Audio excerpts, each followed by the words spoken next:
Le patron est là et s'occupe de votre affaire. Venez voir, renseignez-vous, économisez chez A&R Grégoire à Embrun.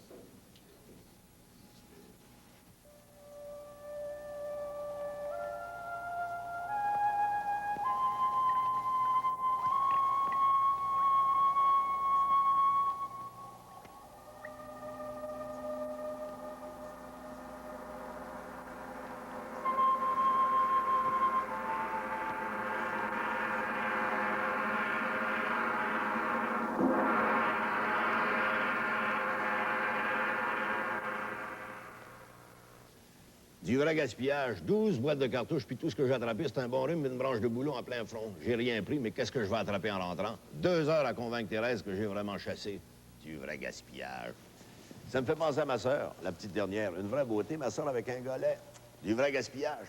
Le seul endroit où il n'y a pas eu de gaspillage dans ma semaine, c'est chez Speedy Muffler. Moi qui pensais que ça me prendrait un silencieux, ben non, les gars aimables m'ont dit, il y a juste un morceau à changer, puis c'est rien que celui-là qui m'a changé. Ça se peut-tu? Chez Speedy Muffler, il n'y en a pas de gaspillage. CBOFT, Canal 9, Ottawa, Hull.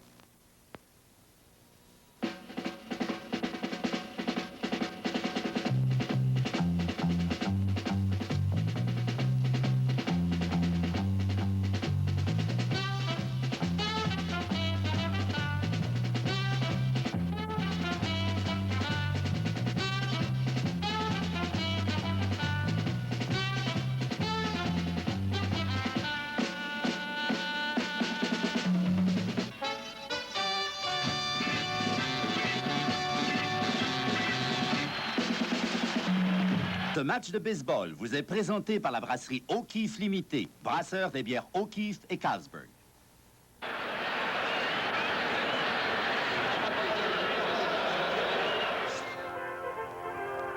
Hier, victoire des Pirates de Pittsburgh, 10-4 sur les Expos de Montréal. Une victoire signée Willie Stargell. Le vétéran joueur de premier but a canonné ses 30e et 31e circuits de la saison, donnant le ton, l'élan à ses coéquipiers. Et la foule de 38 000 personnes l'a remercié chaleureusement. Willie Stargell.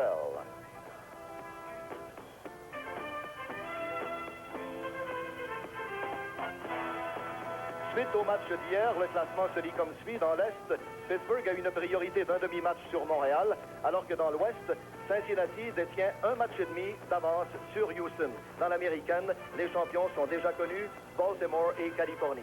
Ce soir de Pittsburgh, nous vous présentons les deux clubs qui bataillent pour le premier rang dans l'Est, Pittsburgh et Montréal.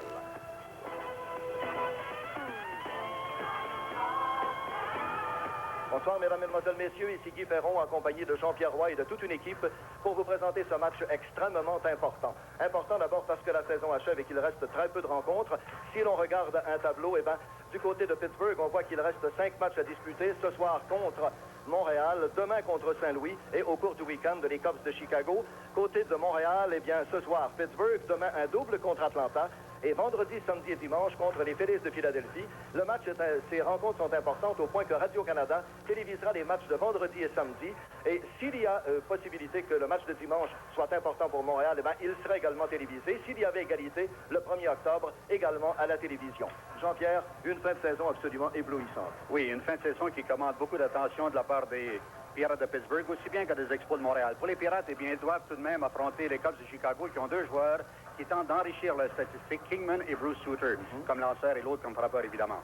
Les Cards de Saint-Louis, qui sont aussi les adversaires des Pirates, possèdent deux frappeurs. Keith Hernandez, qui tente de rester au sommet des meilleurs frappeurs de la Ligue, et aussi Templeton, qui, lui, tente de se maintenir parmi les 10 meilleurs. Donc, rien de facile. Rien de trop facile. Et du côté des Expos? Les Expos, un peu plus facile, en dépit de ce double qu'ils doivent livrer aux Braves d'Atlanta demain. On sait que le meilleur lanceur, Nico, lance ce soir, alors ce serait chose plutôt facile demain contre les Braves. Tout de même, c'est un double. Ils doivent voyager et ils ont peu de temps. Et contre Philadelphie? Là, c'est la tâche la plus difficile parce que Philadelphie ont tout de même un nommé rose. Et je pense bien qu'ils ont fait la vie dure aux Expos déjà, en dépit de cette priorité que possèdent les Expos cette saison sur les Phillies. Vous le voyez, une fin de saison extraordinaire. Ce soir, un match capital.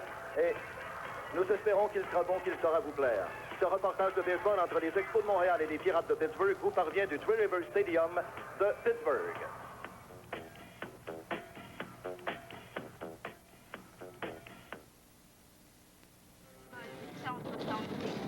En direction. s'est poussé une barbe.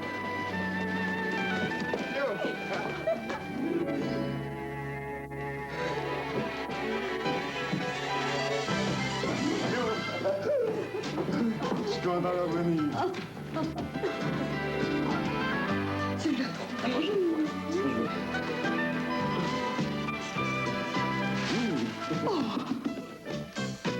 Père?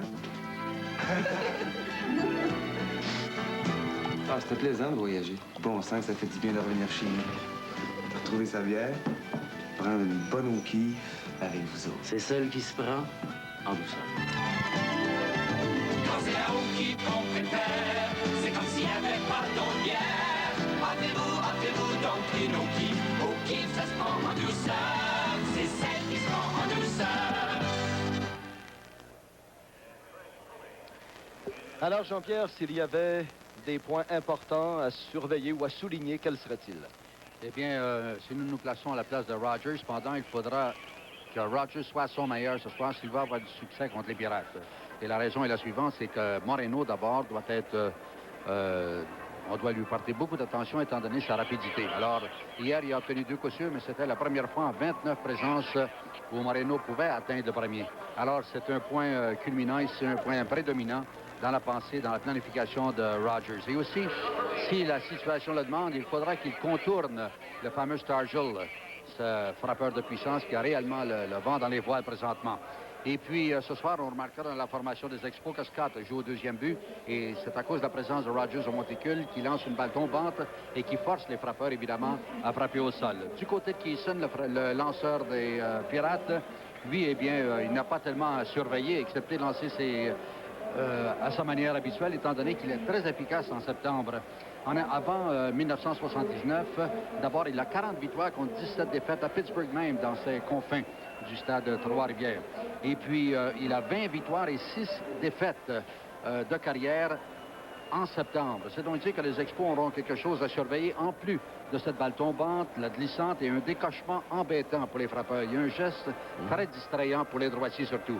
Alors, ce sont les points que nous devrons surveiller ce soir. Ça ne veut pas dire nécessairement qu'il n'y aura pas d'autres fighters, mais à mesure que le match avancera, on s'apercevra que les deux équipes doivent se rivaliser de ruse aussi bien que de puissance physique et d'habilité naturelle. Enfin, nous espérons, et je le répète, Jean-Pierre, un excellent match parce qu'on en est rendu à une espèce de climax. Il ne faudrait pas que ça tombe par du mauvais baseball. Les Expos qui ont joué très nerveusement au cours de leurs 3 dernières rencontres n'ont pas vraiment donné du bon baseball, même s'ils ont remporté une victoire. Elle était excitante, mais peut-être pas très belle. Mais ce soir, il faut espérer qu'ils se replaceront et que nous aurons droit à une excellente rencontre. Les officiels pour... Tiens, ça, c'est le perroquet, la mascotte... De Pittsburgh. Eh bien, les officiels pour le match de ce soir, Eric Gregg est au marbre, Doug Harvey est au premier, au 2e, Andy Olson et au 3e, Frank Pulley. Est-ce que je me trompe, Jean-Pierre, en disant que pour les Expos et pour Steve Rogers, c'est peut-être le match de leur carrière? C'est le match de la carrière, je pense bien, de tous les joueurs des Expos présentement, incluant même les vétérans, parce qu'il y en a qui n'ont pas eu l'occasion de remporter la palme ou encore les honneurs d'une série mondiale ou même d'éliminatoire. Alors, c'est réellement un match très important de fin de saison. Et c'est un match très important. En plus, ils doivent donner absolument tout ce qu'ils ont. Je parle toujours des Expos ici. Étant donné la présence de Keyson, un excellent lanceur et une équipe des Pirates, on peut dire qu'ils sont aussi tenaces que les Expos, sinon plus. Et ils sont réellement bien rodés. Alors, ce sont 2 équipes en lice ce soir qui représentent tout le baseball à son meilleur. Cependant, il faut que les Pirates se surveillent. Quand on vous parle de la fièvre du baseball, elle existe. Ça, c'est un groupe de fidèles de Sherbrooke. Il y en a de Trois-Rivières, il y en a d'un peu partout. Ça, c'est le groupe de Sherbrooke. Je reconnais l'organisateur à la gauche de l'écran, là. Eh bien, ils sont une trentaine. Et je vous jure que même si c'est peu, 30 dans un stade qui en contient 50 000 et qui est presque plein, eh bien, il faut dire qu'ils font du bruit pour plusieurs. Ici, c'est l'instructeur-chef. Il a battu, lui et son opposant, Dick Williams, de l'excellente besogne. M. Tanner, le numéro 7, on le verra au cours du match. C'est un gars qui a la patience très courte. Il effectue de nombreux changements avec ses lanceurs habituellement. Quoique, la preuve, c'est que Keyson a 2 matchs complétés en 23 départs et c'est un excellent lanceur. Alors là, les Pirates qui se rendent sur le terrain. Tout d'abord, Milner, le voltigeur de gauche. On les appelle ici dans l'ordre. Alors, Eric Gregg, l'officiel au marbre. Le voltigeur, ici, c'est le 2e but. Tim Foley. Il y a Parker, Moreno, Stargell, Bill Madlock, Ed Hutt, Phil Garner et la foule qui les applaudit. Il y a une chose qui est certaine, Jean-Pierre, pour les matchs du week-end, les matchs de vendredi, samedi et dimanche, peu importe ce qui arrivera d'ici ce temps, eh bien, il faudrait qu'il y ait beaucoup de monde au stade olympique et que les gens réservent un accueil aux expos. Peu importe ce qui arrivera d'ici la fin de la saison, ils ont été absolument exceptionnels. Oui, sûrement. Et ça, il faut le souligner. Peu importe ce qui arrive, ce serait déplorable en réalité que certains sportifs, par exemple, prétendent, s'il y a des faits de la part des expos, que ça a été une saison moche. Elle a été belle, la saison. Excellent. Et là, on demande à la foule de se lever pour l'interprétation des hymnes nationaux.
Ça y est, installez-vous confortablement dans vos fauteuils. Le match va commencer dans quelques instants puisque le grand numéro 25, Bruce Keeson, se rend au monticule. Il faudra, je pense, que vos nerfs soient bien détendus. Ils seront peut-être mis à rude épreuve. Voici la défensive des Pirates. Hutt est le receveur. Au premier, Stargell. Au deuxième, l'excellent Phil Garner. Tim Foley est à l'arrêt-court. Bill Madlock au troisième. Les voltigeurs dans la gauche, Milner. Au centre, Moreno. Et dans la droite, Dave Parker et le lanceur Jean-Pierre Bruce Keeson. Bon, le dossier est de 11 victoires et 7 défaites, une moyenne de points mérités de 3,32. Il en est à son 24e départ et sa 32e participation au jeu de cette saison. Il a complété 2 de ses parties et il a remporté une de ses 11 victoires par blanchissage. Il a lancé un total de 157 manches et un tiers où il a accordé 143 coups sûrs, 11 circuits à l'adversaire. Contre les Expos cette saison, il a une victoire et aucune défaite. Il affronte Warren Cromartie, le voltigeur de gauche des Expos, suivi de Rodney Scott au deuxième, Andre Dawson au champ centre, Rusty Staub au premier but ce soir, Ellis Valentine, voltigeur de droite, au 6e rang, Larry Parrish, 3e but, Chris Fire à l'arrêt-court, Duffy Dyer reçoit donc, en l'absence de Carter, toujours blessé au pouce droit, et finalement Steve Rogers, l'opposant de Keeson au monticule et au 9e rang. De carrière, Bruce Keeson a 79 victoires contre 63 défaites. Et voici les arbitres. Eric Gregg derrière le marbre. Doug Harvey au premier coussin. Andy Olson au deuxième et Frank Foley au troisième. Keeson, un lanceur à la balle rapide, une balle tombante, une balle qui bouge constamment. Et c'est surtout son lancer de côté qui embête les frappeurs droitiers sûrement. Et pour les gauchers, eh bien, la balle s'avance toujours vers eux. Alors nous verrons ce que Cromartie peut faire contre le fameux Bruce Keeson et les Pirates ce soir. Normalement, c'est un lanceur qui a beaucoup de succès contre les frappeurs droitiers. Mais les gauchers, habituellement, voient assez bien venir cette balle. C'est un lanceur qui lance un peu de côté, de 3 quarts. Par contre, sa balle bouge beaucoup et elle tombe. Alors, c'est là que c'est un petit peu difficile. Alors, il faut nécessairement qu'un frappeur soit sélectif, qu'il porte attention, qu'il porte une très grande attention, surtout au décachement de Keeson et de bien surveiller où sont servis les tirs. Alors, le premier frappeur, donc, le voltigeur de gauche, le numéro 49. Le frappeur gaucher Warren Cromartie. Le premier tir, balle, c'est un tir très haut. C'est Milner qui capte ce haut ballon. Si c'était une balle, c'est un lancer très haut. C'était une balle plutôt lente, une balle glissante. Et je crois que Cromartie s'attendait plutôt à cette balle rapide qui serait probablement à la hauteur de la ceinture, mais non. De toute façon, Warren Cromartie ne connaît pas ses plus beaux jours, ses plus beaux matchs présentement. Il a connu une défaillance depuis environ 3 semaines et ça explique un peu peut-être cet état de nervosité dans lequel il se trouve. Le joueur de deuxième but, le numéro 3, Rodney Scott, il y va de la gauche. Rodney qui a une moyenne de 236, c'est une prise. Et avec Rodney Scott au marbre, Moreno joue tout à fait à gauche de la ligne centrale. Et on sait que Scott a cette facilité de déposer les coups vers la gauche. À l'intérieur, c'est une première balle, 1-1. Rodney contre Pittsburgh, 17 coups sûrs en 53 présences. Dawson est dans le cercle d'attente. La balle est retroussée encore une fois dans la gauche. Milner recule. Il a de la place. C'est le deuxième retrait. Et bien, jusqu'ici, on voit que Keeson sert des lancers bien où le demande le receveur Ed Hart. Et les deux frappeurs gauchers, Cromartie et Scott, ont dirigé leur coup vers la gauche avec le résultat qu'on connaît maintenant. Et ça, c'est justement ce dont on parlait tout à l'heure. C'est une balle qui bouge constamment. Et la balle de Keeson entre, ou plutôt se dirige vers le frappeur gaucher. Voyons ce qu'il fera maintenant contre un droitier, Andre Dawson. Oui, le voltigeur de centre, le numéro 10, on voit sa fiche à l'écran. 91 points produits, 25 circuits. Le premier tir est une prise, il n'aura jamais un tir plus beau. Une balle tombante, glissante. 23 doubles, 12 triples. Une bonne saison pour André. La balle peut tomber. Ça peut poser des problèmes. Oui, c'est un coup sûr dans la droite. Le premier coup sûr du match. André Dawson sur les buts. Le prochain frappeur sera Rusty Staub. Il est très sélectif. Il faudra peut-être surveiller André qui a déjà 31 buts volés cette saison. Oui, c'est une excellente occasion ici pour tenter aussi le receveur Ed Hart. Est-ce qu'il a un bon bras? Il a un bras moyen, raisonnablement bon. Il est assez précis. Seulement, ça dépend aussi de Keeson. Et Keeson n'a pas le geste le plus rapide parmi les lanceurs droitiers. Alors, on peut choisir ici cette occasion. Il est de retour à temps. Le frappeur, le numéro 6, Rusty Staub. Rusty, une moyenne de 262. Il a 3 circuits, a fait marquer 14 points. André est en course. Staub s'élance. Et André sauve. C'est un 32e but volé. Et ça, on a vu ici Ed Hart qui a bien lancé avec précision. Seulement, il n'a pas cette rapidité d'un tir comme celui de Gary Carter. C'est la raison pour laquelle Williams ici a donné cette commande. Et ce que j'aime ici, surtout, c'est que Rusty Staub a bien aidé la cause de Dawson, aidant ainsi la cause de ses coéquipiers du même coup. Et c'est ce qu'il faut qu'un frappeur fasse. Lorsqu'il voit que la commande est donnée, eh bien, au moins, aider le coureur en embêtant quelque peu, en tentant d'ennuyer le receveur. Donc, aucune balle, une prise à Rusty. La balle est retroussée dans la gauche. Non, Milner est là. Il a la place voulue. Alors, les 3 retraits au voltigeur de gauche. Pas de points, un coup sûr, pas d'erreur. Et un coureur laissé sur les buts. C'est donc dire que les Pirates passeront à l'attaque avec aucun point contre eux.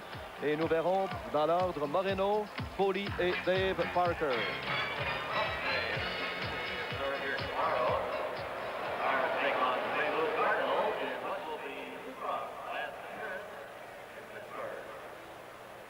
Alors, Jean-Pierre, si on y allait avec un petit tableau comparatif Expos et Pirates, d'abord, les Expos ont 7 victoires, les Pirates en ont 10 dans leur confrontation. C'est la dernière.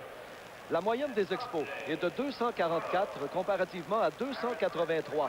Ça, c'est quand ils se sont rencontrés l'un à l'autre. La moyenne de puissance des Expos de 3,52, celle des Pirates de 4,31. Le seul domaine où les Expos ont le dessus contre Pittsburgh, c'est dans les buts volés avec 16 contre 14. Et les moyennes de points mérités, 3,76 contre 3,24. La moyenne cumulative des Pirates est tout de même de 270 comparativement à 266 globalement pour les Expos. Alors, il y a un chiffre cependant qui domine entre les deux équipes, c'est le total de 179 buts volés par les Pirates contre 112 pour les Expos. Alors, c'est un peu la raison. Et voici la défensive maintenant, les défenseurs des Expos. Oui, eh bien, c'est au premier stop. It's the right-hander from Montreal, Steve Rogers, is warming it up, and his catcher tonight is Duffy Dyer. At first base, Rusty Staub. Rodney Scott is playing second. The shortstop, Chris Fire. Larry Parrish is playing third. Their outfield left to right is Warren Cromartie, Andre Dawson, and Ellis Valentine. Pirate coaches are in place. Al Montek at first, Joe Lynette at third. And the leadoff batter for the Bucs will be Omar Moreno, the center fielder. Montreal flipping the ball around in the infield, and Moreno getting ready to move away from that on-deck circle. The on-deck hitter is Foley. Down in the hold is Dave Parker. And the final cry goes up here, beat 'em Bucs.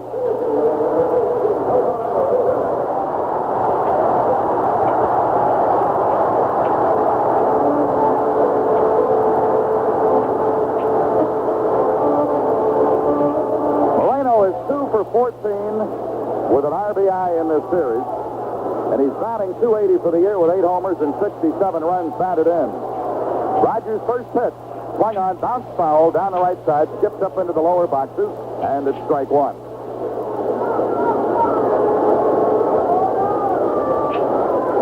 Omar's Amigos are out in the left center field pavilion.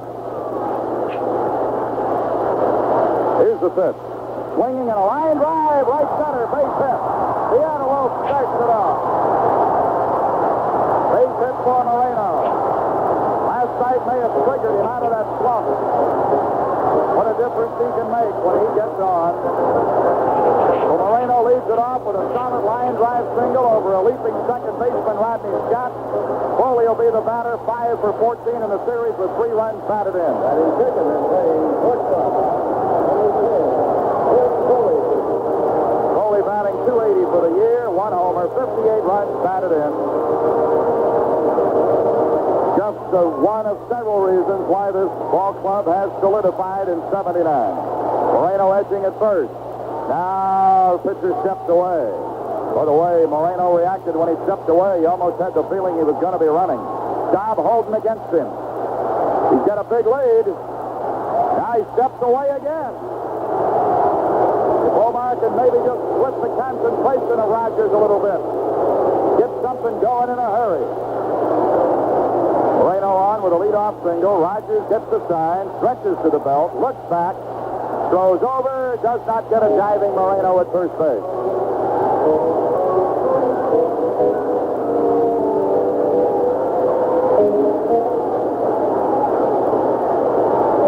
Omar, not quite as big a lead. Let's see what happens when he goes to the stretch.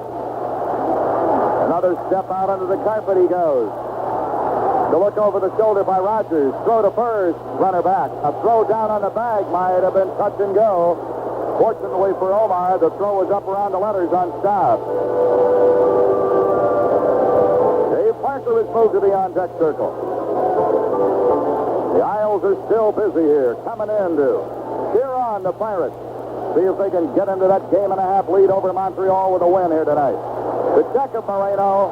He's running. The throw by Dyer, no, he's in there easily. 73 stolen bases. Justice Dawson stole his on Keeson. Moreno just as clearly stole his on Rogers. Dyer didn't have a chance to throw him out. So a runner in scoring position with nobody out. Now the strategy changes for Foley. Just try to get him over to third where Parker can get him home.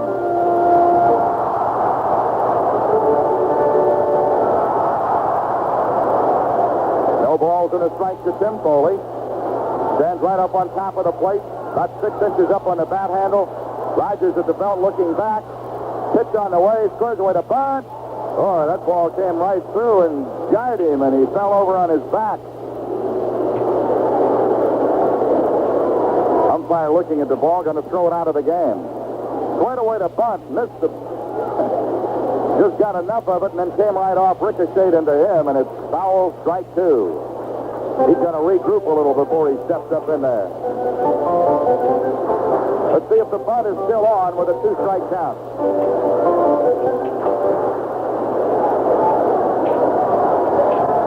Rogers taking a little extra time, looks down in to get the sign. He's their most consistent pitcher, has been for 3 or 4 years.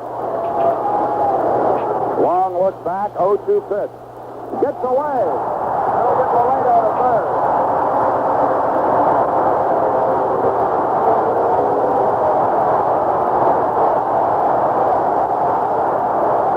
It's sort of a wild pitch.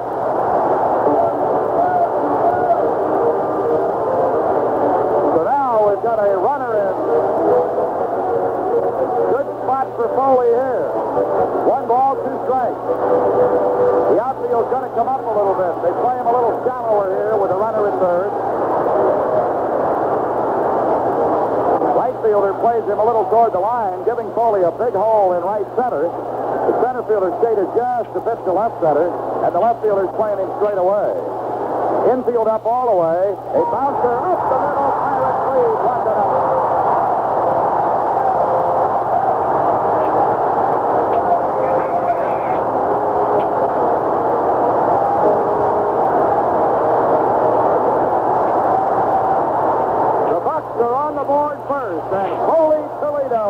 Again. Foley getting his 60th RBI of the year. And here's Parker hitting safely in 12 of his last 16 games. He's our leading hitter at .298. 23 homers, 90 runs batted in. His 90 RBIs lead the club. Rogers looks back to check Foley. Pitch to Parker. Line drive single, right field. Foley into second. He'll stop there. They won't challenge Valentine. Please, great hit for the battling Buck. And this crowd is alive. Are they ever? Now they're going to get Marshall another standing ovation. Join this crowd right here.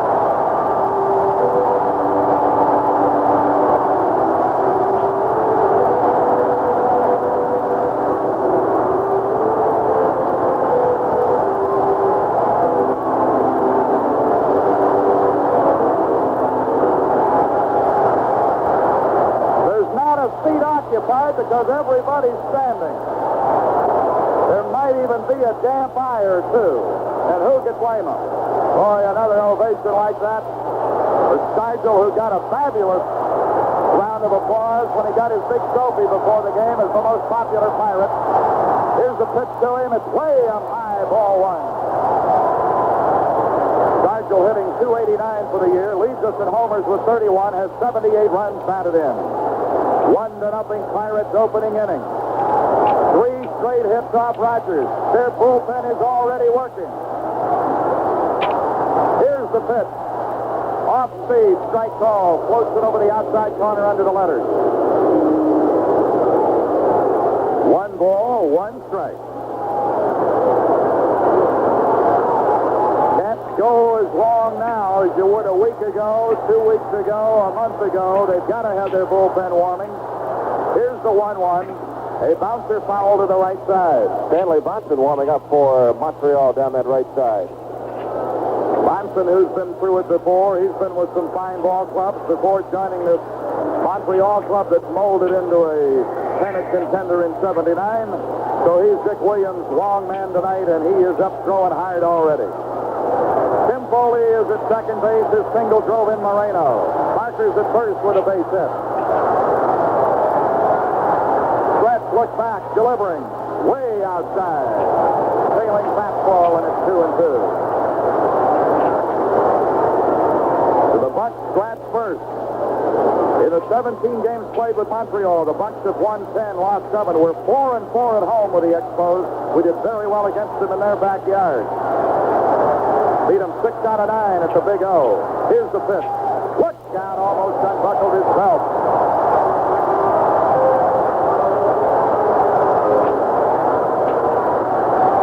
So a payoff pitch is due. Let's see how Chuck Tanner handles it here with Foley at second and Parker at first as they look to Joe Lynette. A payoff pitch is on the way from Steve Rogers, and here it comes. There go the runners. Strike called, so to third, and they're going to have Foley in a rundown. Parrish will tag him, and Parker is down at second, and Sargent walking away. He can't believe it.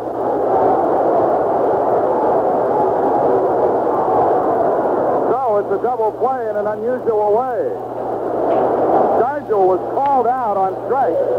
Then 2-5 completed it. To be a caught stealing, I guess, be the only other way to explain it, because the runners were going, and Parrish had the ball, and Foley looked up and said, uh-oh. Now here's Milner with Parker at second base, 2 away in the inning. Here's the pitch. Line foul down the right side, skips into the corner. So it's strike one. John Milner is batting .282, 16 homers, and 58 runs batted in. We're going to get a break in here as we wait for everybody to get back in place. This is a big battle for first in the East on the Pirate Baseball Network.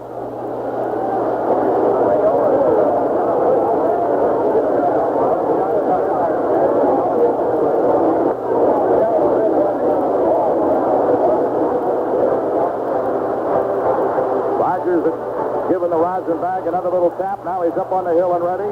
Milner with a strike one count. Parker leads at second. Here's the pitch.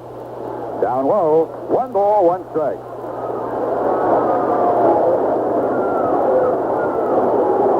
With the 1-0 Pirate lead in the first inning, and with Milner up there, the Buck Power Gang is here, hoping maybe Milner can play some long ball and give our starter Keeson some real working well. Here's the pitch. Bouncer, first base.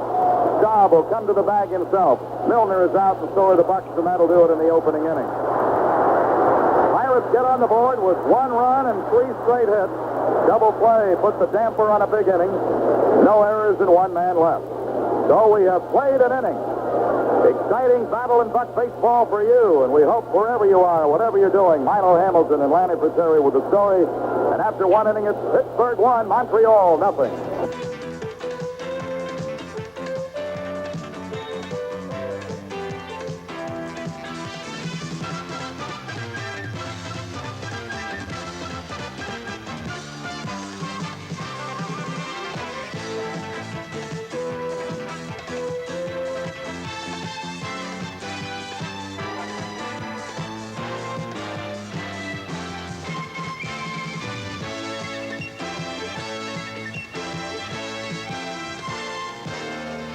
O'Keefe représente l'engagement de la brasserie O'Keefe limitée à promouvoir les sports amateurs et professionnels et à encourager les efforts de ceux qui les pratiquent.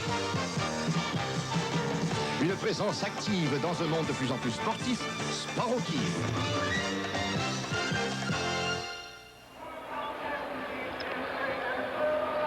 Alors, nous sommes de retour au stade Three Rivers de Pittsburgh pour la deuxième manche, Jean-Pierre, alors que nous verrons Valentine, Parrish et Spire.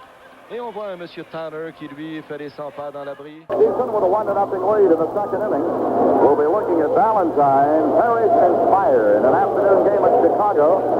New York Mets beat the Cubs for the score of 8-3. Cubs will be here for the weekend, Friday night, Saturday afternoon, and Sunday afternoon. But before they invade, we've got a make-up game tomorrow, and what a bargain for you. It's a Buck Day. All tickets reduced $1.50. Supposed to be a beautiful afternoon. Come out and enjoy afternoon baseball this late in the season during the week. Those of you who aren't able to make it for some of the night games because of a work schedule, here's your opportunity to back your Bucks tomorrow afternoon on Buck Afternoon.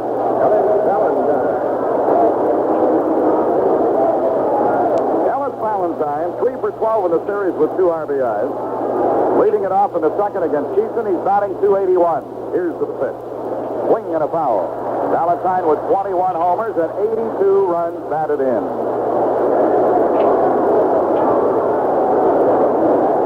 Parrish, the on-deck hitter. Valentine stepping out a moment. Getting back up in there. And the 0-1 from Buster. Fouled it up here to the right to the top of the screen. But keeps it out on top of the count. No balls, 2 strikes.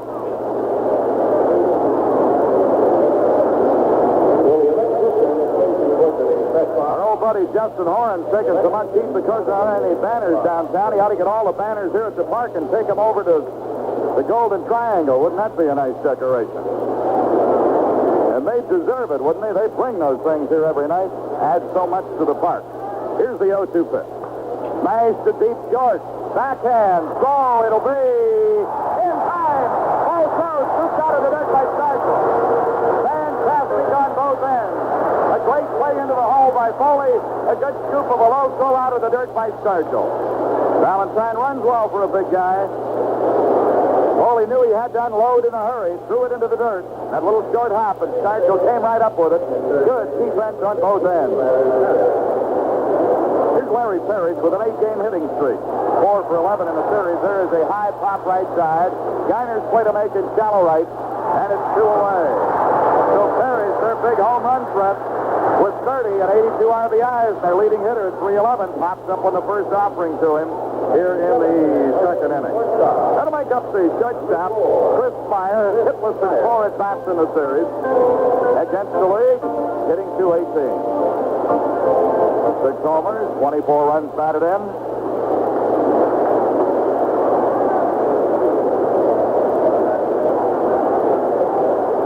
Nobody on in front of him. He's stepping up in there now against Keeson. Pirates lead 1-0, second inning. Here's the pitch. Swung on and a high fly ball. Down the left side, shortstop, third baseman, left fielder. Who's going to be there? Whoop! Foley overran the ball. As it turned out, Milner might have had a better look at that ball. No play because it went a long way right down where the box seat railing bends into the bullpen fence. Madlock, Foley, and Milner all converging. As it turned out, Foley overran the ball. Milner actually had a better look at it, but with that kind of traffic and all running that far, not too hard to understand how the ball would drop. And so it is no play, and it's no balls and 1 strike on Spire. Duffy Dyer would be next. Spire batting 7th in the order for Dick Williams and the Expos. Now Bruce Keeson goes back off the hill, tugs at the bill of the cap, and off with the glove, rubbing on that baseball. The little nervous habits become enlarged in a game as big as this. Here's the 0-1. Strike call right in on his hands, and it's 0-2.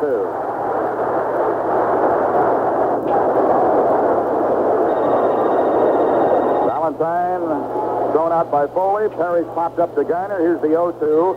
Smash. Knocked down by Foley, but it'll have no play. He was lucky to keep it from going through. It goes as a base hit. Made a great effort just to get leather on it. Then when it bounced away from him, that took away any chance. And since he was stretched out, thrown, knocking it down, wouldn't have had a chance to have thrown him out in any case. So it's hit number 2 for Montreal and brings up Duffy Dyer, the catcher. Dyer batting .254. He's appeared in 64 of their games. He's only had 18 hits, 6 doubles, 1 homer, and 8 RBIs.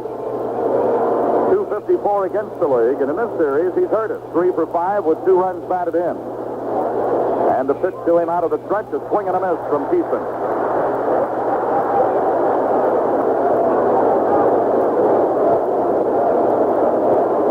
Waiting now for Dyer, stepping out, getting some dirt on his hands. The pitcher, Steve Rogers, is due up next. The Pirates got a run in the opening inning. Foley drove in Moreno. Now Keeson was ready, then stepped away. Fire at first with an infield hit. Dawson had their other hit. That was in the opening inning. Here's the pitch on the way to Dyer. Swing and a miss. Oh, he really crowded with that one. And it is 0-2.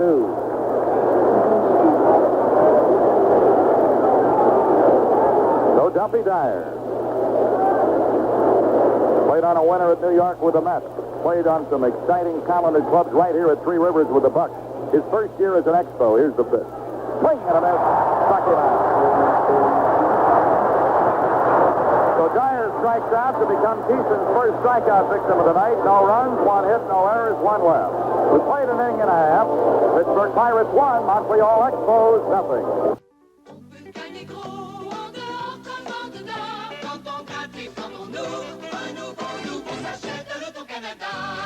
Oui, on peut gagner gros. En dehors, la gratouille, 2000 $ instantané. En dedans, la fouille, 10 000 $. Et puis, l'espoir, un bien, 2 tirages, soit 11 prix d'1 million. On peut gagner gros, en dehors comme en dedans. Avec le nouveau sachet de l'Auto-Canada. Au groupe Commerce, nous avons acquis une vaste expérience en assurance automobile. À l'époque des belles d'autrefois, nous étions déjà une présence rassurante, comme au temps des fantaisies et des caprices des années folles. La compétence et la rapidité des règlements du groupe Commerce au cours des années en ont fait le plus important assureur automobile au Québec. Parlez-en à votre courtier, vous verrez bien. Partout au Québec, aujourd'hui et demain, le groupe Commerce, une présence rassurante. Seconde tranche de la deuxième manche, Bill Madlock, Ed Hutt et Phil Garner. Ce que je voulais dire, Jean-Pierre, quand je parlais... As we get ready to go to the bottom of the second, we have an announcement for you folks in your cars who may be out on the ramps and are wondering if you should come on in. Come on in. They are selling standing room only tickets right now. They have just started to sell standing room only tickets. There are still some available. So if you're in your cars and you're on your way to the park, come on over and get in on this big night of baseball right here at Three Rivers. They're still selling tickets. They're standing room only, but come on over and join us. Here's Bill Madlock, the Mad Dog, stepping in. Madlock hitting .292, 14 homers, and 83 runs batted in. He's been safely in 10 of his last 11 games. And in this series against Montreal, 4% with an RBI. Something's flying around down there that's bothering him. He's chasing the gnats away. Now he's ready. Rogers winding. Pitch on the way to Madlock. Looked like he went after a low inside pitch, but maybe he didn't. I'm surprised Dyer didn't ask for an appeal on that. Now he does, and the first base umpire does indeed say strike one. Couldn't believe Dyer waited so long to ask. Here's the pitch. Swing and a foul up to the right side, so it's a no ball, 2-strike count. 0-2.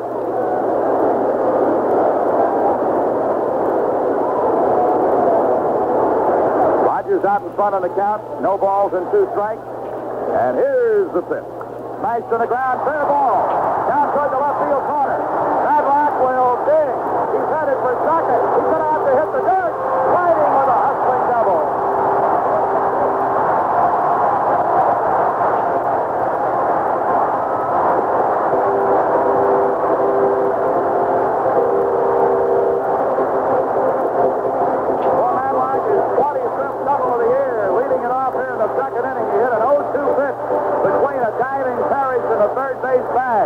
Playing a couple of extra steps off the line. He was guarding against that ball possibly going through the left side of the infield. Cromartie made a fine play, got over in a hurry to cut the ball off, but Madlock beat the Rapid second.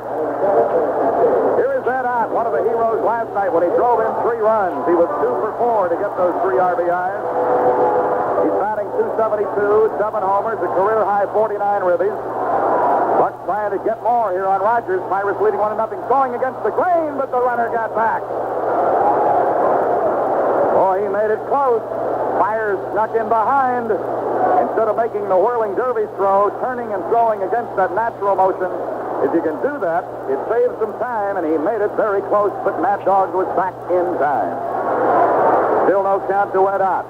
Here's the pitch. That is a strike on the outside corner. Not letter high, and it's strike one. Phil Garner due up next. We're in the second inning. The Pirates have 1 run and 4 hits. The Expos are scoreless with 2 hits. There have been no errors in the early going. Keeson and Rogers, the opposing moundsmen. Stretch in the 0-1. High outside. Ball 1. Strike 1.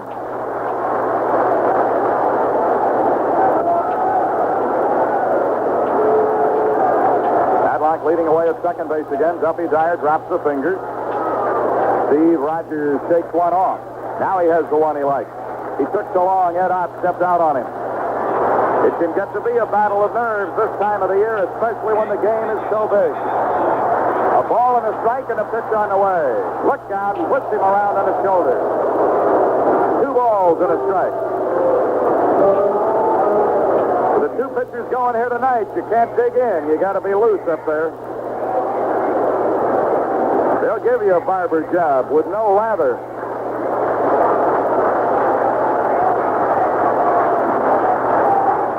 Here's the pitch. Outside of the letters, 3-1.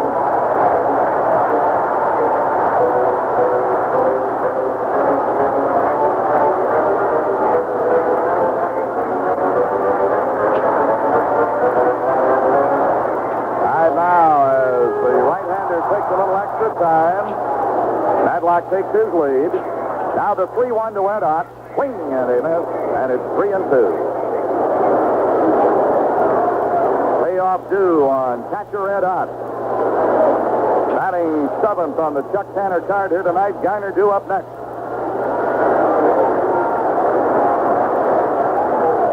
Ed Ott stepped down on him, going to make him wait a moment. Now they're both ready. The payoff is on the way. Outside of the letters, he walks it.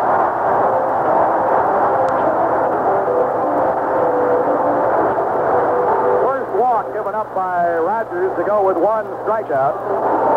And the Pirate fans are trying to work some of that hometown magic here now. Garner stepping in with a 9-game hitting streak. Had a good series, 5 for 9 with a run batted in.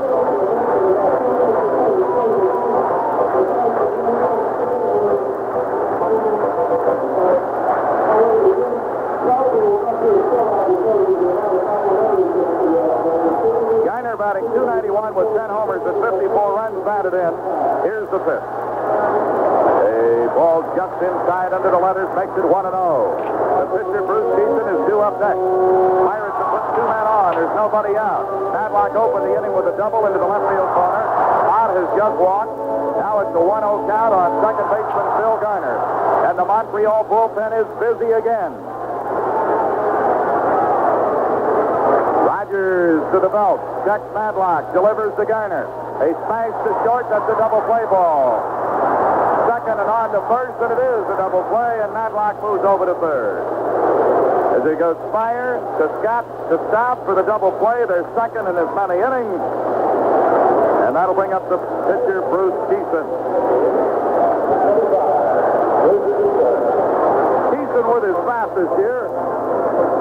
7 hits, 2 doubles, 1 homer. That was a grand slam. Of course, that's what took up the bulk of his 5 RBIs. He's batting .149. If he could help himself here with a clutch hit, could look mighty big before the night is over. Madlock to third. Rogers will work from a full windup.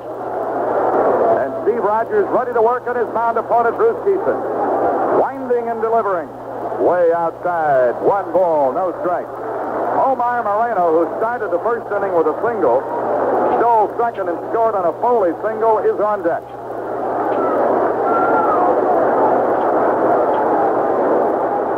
Keeson into the slouch. He leans out over the plate, takes his cut and comes up empty, and it's 1 ball, 1 strike. Pirates in front by a 1-0 score.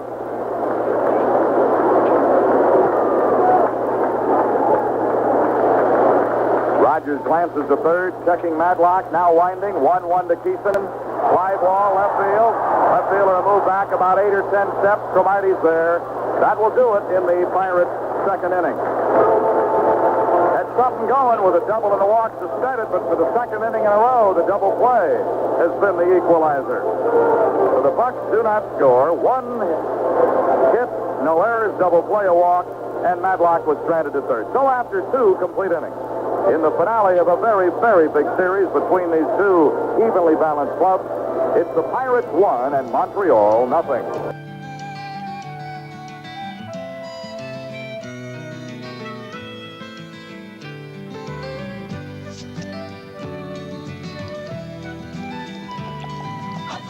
Offrez-vous donc une qui, c'est celle qui se prend en douceur.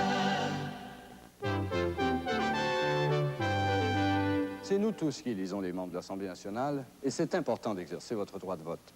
Il s'agit d'une élection générale, partielle, d'un référendum. Il faut être inscrit sur les listes électorales. Il faut avoir 18 ans et plus le 3 novembre 79, être citoyen canadien et être domicilié au Québec depuis le 2 novembre 78. Du 1er au 4 octobre, 35 000 recenseurs vous visiteront. Vous demanderont vos noms, prénoms, adresses, âge et profession.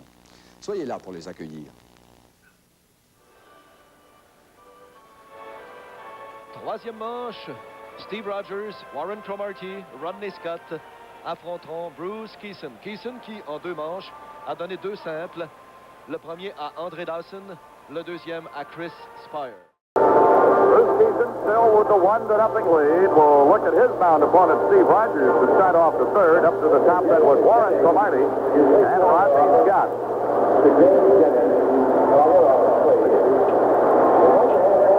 Yes, after tonight, the only way we can play Montreal again is if we end up in a tie. And if we end up in a tie after Sunday's game, we would fly out of here Sunday night, go to Montreal, and play a 1:30 game Monday afternoon in Montreal. They won the toss of the coin for a playoff, a 1-game playoff. If we go ahead and win it, we would still fly out of here Sunday night after the game and go on to Cincinnati or Houston, work out Monday, and play Tuesday. But that's putting a lot of water over the dam before you get in the boat. We got to win this game first.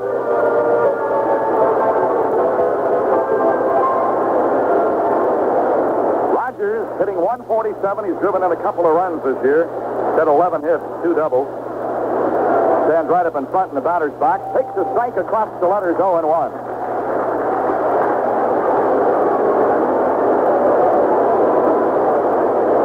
Here's the pitch.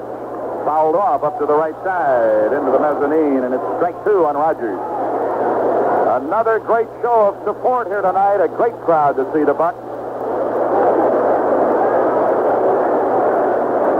This will really give us a shot at 1,400,000. Not too shabby. Here's the 0-2 pitch. Shot it after it. Laid off. That was that nasty slider, but he let it go by, and it's 1-2. Cromartie will be next. Now, Keeson was ready, but he stepped away a moment. Kicks and he fires. Fouled up here to the right side, holding at 1-2.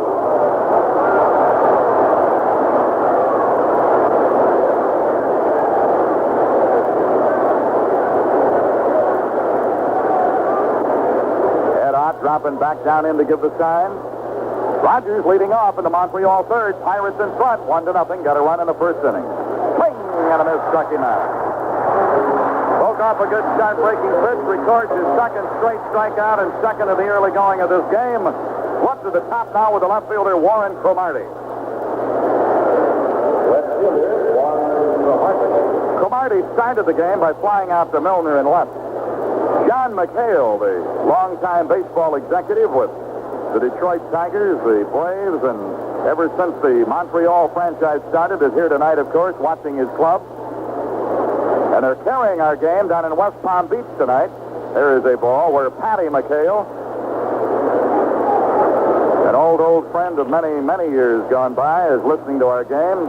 The McHales make their home in West Palm Beach. There is an off-speed pitch in for a strike, and it's 1-1. So we're happy to welcome that leg of the part of the country carrying our game, as a lot of the networks have hooked into us for this all-important series. He's ready to work, and then Cromartie stepped out on him.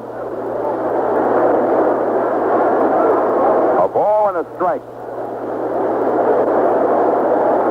Cromartie waiting. Keeson kicks and brings it up high, and it's 2-1. Everywhere you go, radios blaring all over the place. Wanting to know what's happening to the Pirates. There's a bouncer short, great big hop. Foley, fast man running. Got him, and it's 2 away. Foley to Sargent, short to first. Cromartie is gone, 2 down in the Expo third. To bring up Rodney Scott, he was a last-minute starter for them, and in the first inning, he flied to left field. In that net victory over the Cubs, Hausman got the win. Moore was the loser. Richie Hebner hit a home run. Mets won it 8-3.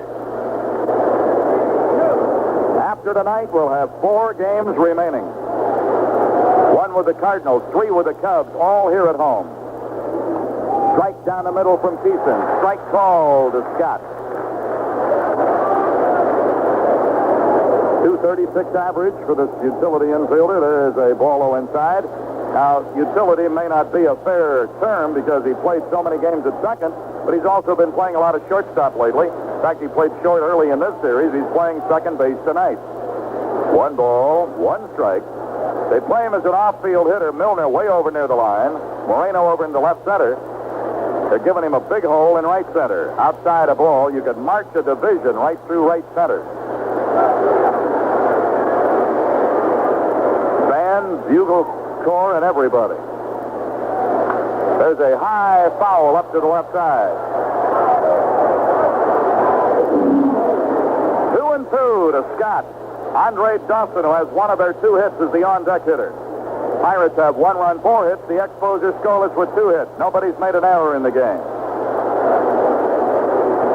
Pirates have had a couple of chances to fatten the cat early, but so far they've had to settle for 1 run. Montreal's come up with 2 double plays. Line drive over the third baseman's head into left field. Milner plays it on the second bounce. That puts Scott on with a 2-out single and brings up Andre Dawson.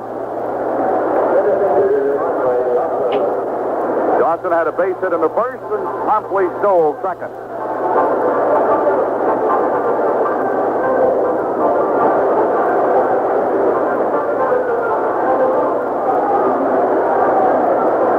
Dawson, a right-hand batter. Thiessen taking a little extra time with a runner at first. Scott is a definite threat to go. Leads them in stolen bases with 37. Throw over does not get him. Has a pretty good lead. Throw over again, but not close. Dawson, the batter. Staub on deck. Montreal batting in the third. Thiessen working with a 1-0 lead. Here's the pitch. Swing and a bouncer to third. Going to go to second base. Force play. Side retired. Madlock to Garner. Second to first. Score is 5-4. Montreal in the third. No runs, 1 hit, no errors, and a man left. So we played into the middle of the third at Three Rivers in Pittsburgh in an all-important clash here. Right now it's the Pirates 1, Expos nothing. Vous voulez donner un coup dans le bricolage ou la rénovation? Voyez un rénovateur Ona pour du bois et des matériaux tout près de chez vous. Ce sont des centres de rénovation bien implantés au Québec. Ils se sont regroupés sous la même bannière pour vous offrir plus de produits, plus de services et à des meilleurs prix. Vous voulez donner un bon coup? Le rénovateur Ona peut vous donner un bon coup de main. Le rénovateur Ona, c'est le meilleur ami du bricoleur. L'appel conférence, ça ne remplace pas les réunions, mais ça me permet souvent de diriger mon service sans bouger de mon bureau.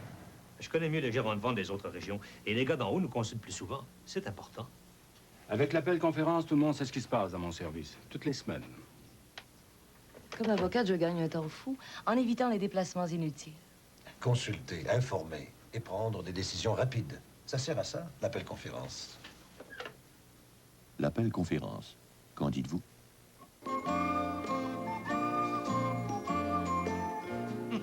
Gloria.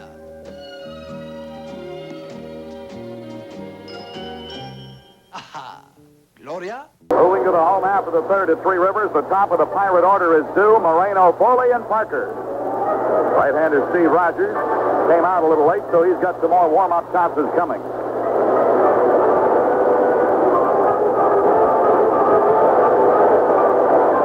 Afternoon, a make-up game, and a chance for a lot of you folks who aren't able to make it to the evening games to get out and see baseball in the sunshine. That's tomorrow afternoon. It'll be Bibby or Candelaria tomorrow.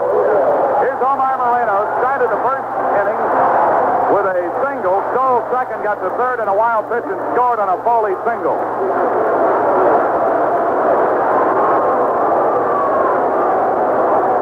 Bob Force will pitch for the Cardinals here tomorrow.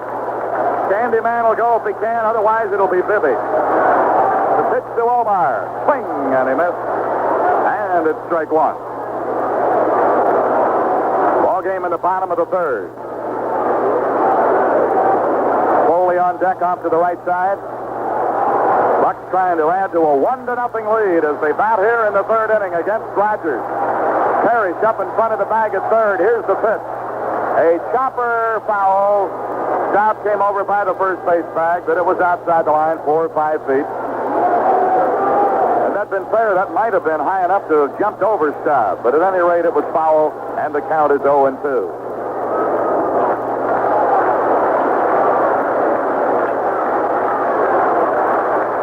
Everybody's back in place. Moreno not ready yet. He lets the umpire know that he's up in there and ready now. Sign given, right-hander delivering. Fouled off into the base of the backstop, and it's still 0-2. So after last night's victory by the California Angels, it's all over in the American. They know where they're going to play and who it'll be. Not that way in the National. Still undecided in each of the divisions. Pirates would like to take a step toward deciding who's going to win in the East right here tonight. Here's the 0-2. Tight above the knees. 1 ball and 2 strikes.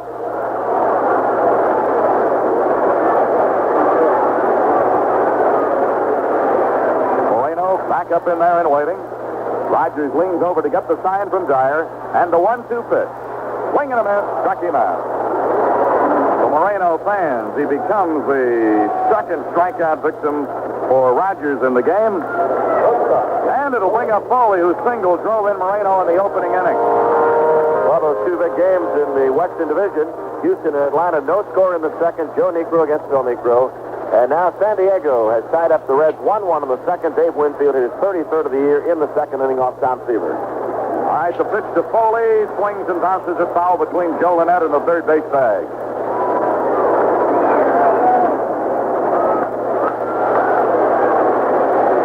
Fans out in the left field pavilion ready to flip for Foley, says their banner. No balls and 1 strike. Pitch on the way. Swing and a bouncer to the right of second baseman Scott. Up and throwing and got him, and it's 2 away. Scott with a good quick move to his right. Throws out Foley. 2 down in the Pirate third. And it'll bring up the right fielder Dave Parker, who had a base hit into right field in the opening frame.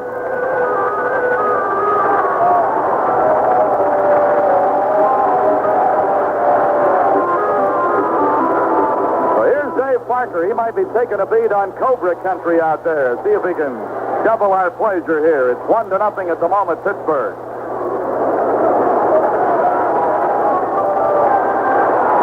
Pitch on the way to Parker. Did he go? Yes, he did. Strike 1. Tried to pull the barrel of that bat back and just couldn't do it. 0-1 to Parker. Stargell would be next. Nobody on base. 2 down. Pirates scored a run in the first inning, and that's it. 1-0 Pirates right now.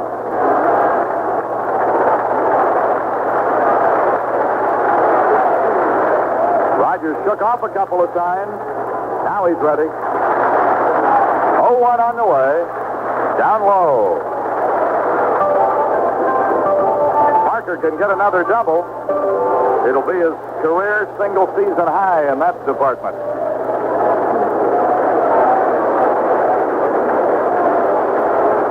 He has 44 doubles coming into tonight. A ball and a strike with 2 down and nobody on. Rogers leaning forward and delivers. Off speed. He hung the breaking ball up. He's just as glad it was up there, not a foot lower. That's a dangerous pitch. And it's 2-1. Steve Rogers. Oh, he'll come at you. He'll battle you. So will Keeson. And here's the 2-1 to Parker. Hit him on the fist, popped him foul out of play off to the left side.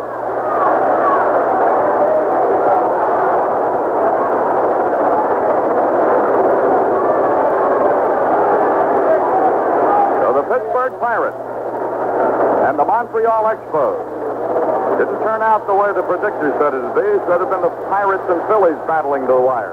Phillies dropped by the wayside back around Labor Day. Here's the 2-2. There's a line drive out into right center field. It's going to drop. It's up against the fence. He's going into second with a new career high in doubles.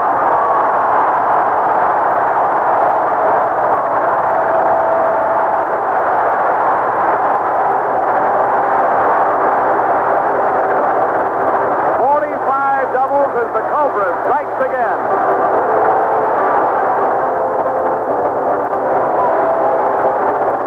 That makes Parker 2 for 2 in the game, a single and a double, and brings up Willie Willie Stargell, who was called out on strikes in the front end of a double play in the first inning. And this is the big guy who gave us a lift twice last night. 2-run homer early, another homer later.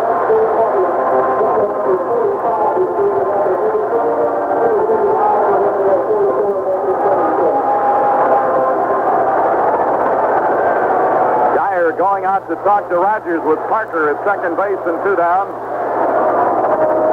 Stargell 3 for 13 in the series, counting his 0 for 1 tonight.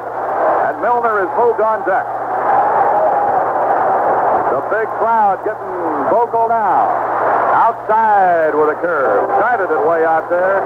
Didn't come in for him. And it's ball 1 and no strikes.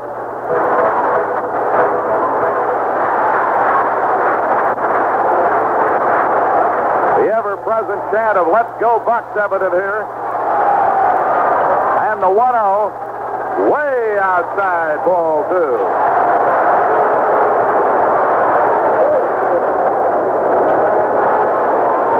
Yet another left-hand batter on deck, Milner. After Moreno struck out and Foley bounced to second. Now they're going to put him on here after falling behind 2-0.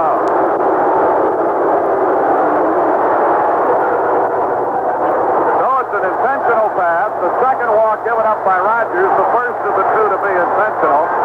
Now let's see if John Milner can make him pay a price for that strategy.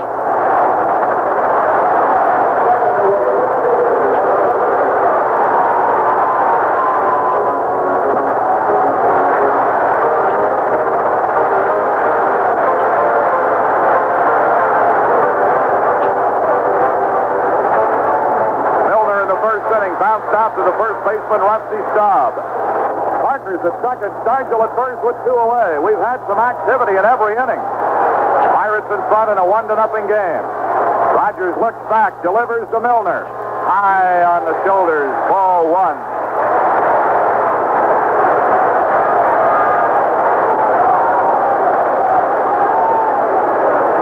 1-0 the count. So a double and a walk intentionally to Stargell after 2 away, giving Milner a chance to get us on the board again. Rogers to the belt, looks back, kicks and delivers. Outside, 2 balls, no strikes. Madlock on deck.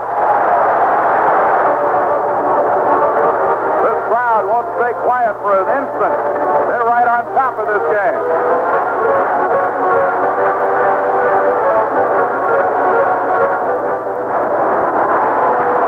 Duffy Dyer ready to drop the sign. Rogers peers in to read it. Runners behind him at second and first with 2 away. A 2-0 count on Milner, and the pitch comes on. That is a strike. Bent one right around his belt buckle, and it's 2-1. 2 balls and a strike.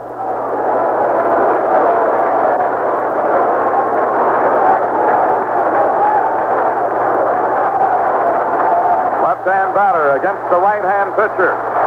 From the belt, he'll bring it. A little bouncer out behind second. Fire throws, and he got it.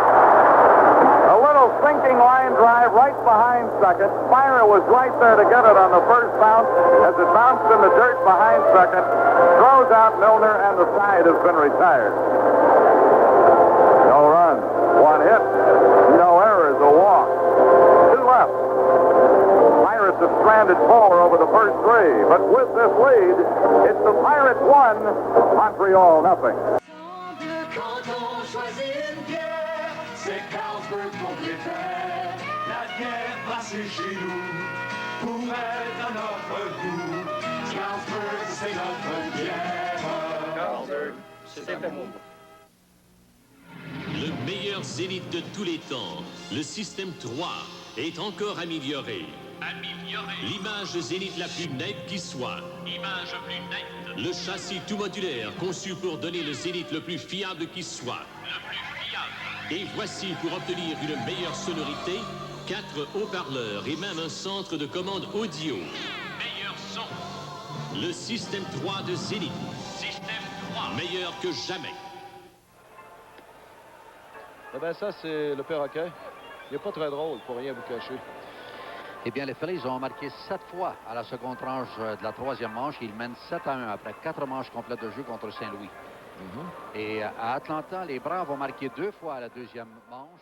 Bruce Keeson still with that one-run lead in a 1-0 game has this total board behind him as he warms up for the fourth inning against Staub, Valentine, and Parrish. It's the Pirates 1-5-0. RBI Foley Moreno scored the run in the opening inning. Montreal scoreless on 3 hits and no errors. Their pitcher is Rogers. Well, Rusty Staub standing off to the right. He's ready as Ott throws it down to second. They'll flip it around on the infield.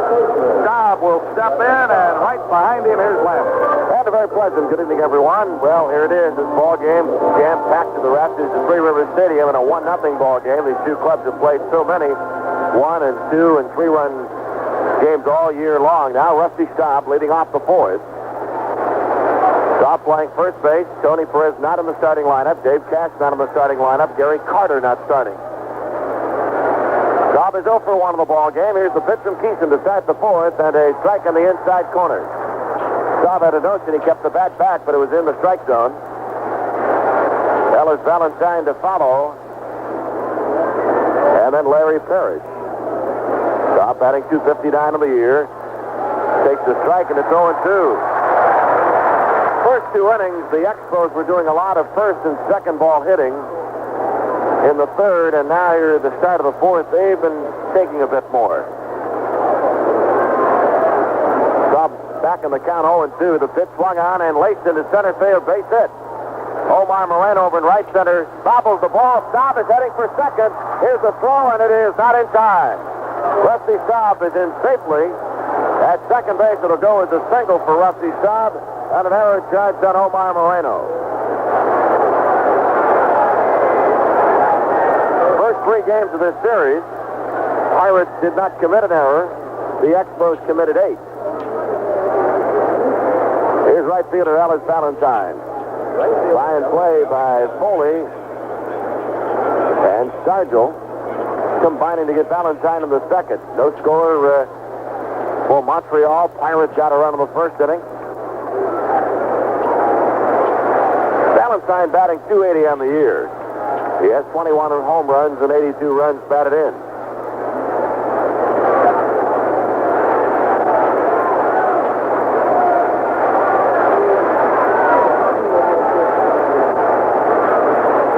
Keeson ready. Here's the pitch to Valentine. And that's in for a strike with a breaking pitch.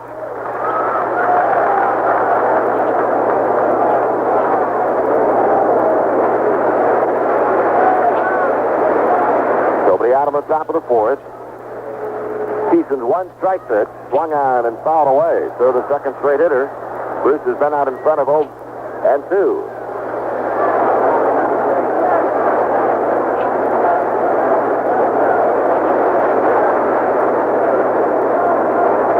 With 13 of his major league victories lifetime against the Montreal Expos. And he's had excellent success against the Expos in his career here at Three Rivers Stadium. Now the stretch by Keeson. Here's the 0-2 pitch. Swung on and tapped foul. Going to skip into the Montreal dugout on the third base side. 1-0 Pirates lead. Montreal batting in the top of the fourth. Rusty Staub led off the inning with a single to center field, a pitch towards right center, and then took second base on the misplay in center field. Keeson in front of Valentine is the 0-2 pitch, and a sinker down low. Eric Gregg is the home plate umpire. He's one of the umpires in the National League that's gone to that special flap that he wears underneath the mask to protect the throat, Adam's apple area. Base umpires, Doug Harvey's at first, Andy Olson at second, and Frank Pulley is the umpire at third. That's the crew working tonight's ball game. Here's a stretch by Keeson, the 1-2 pitch. And it's down low. Valentine had a notion. They check with first base umpire Doug Harvey, but it'll stand as a ball, and it's 2-2.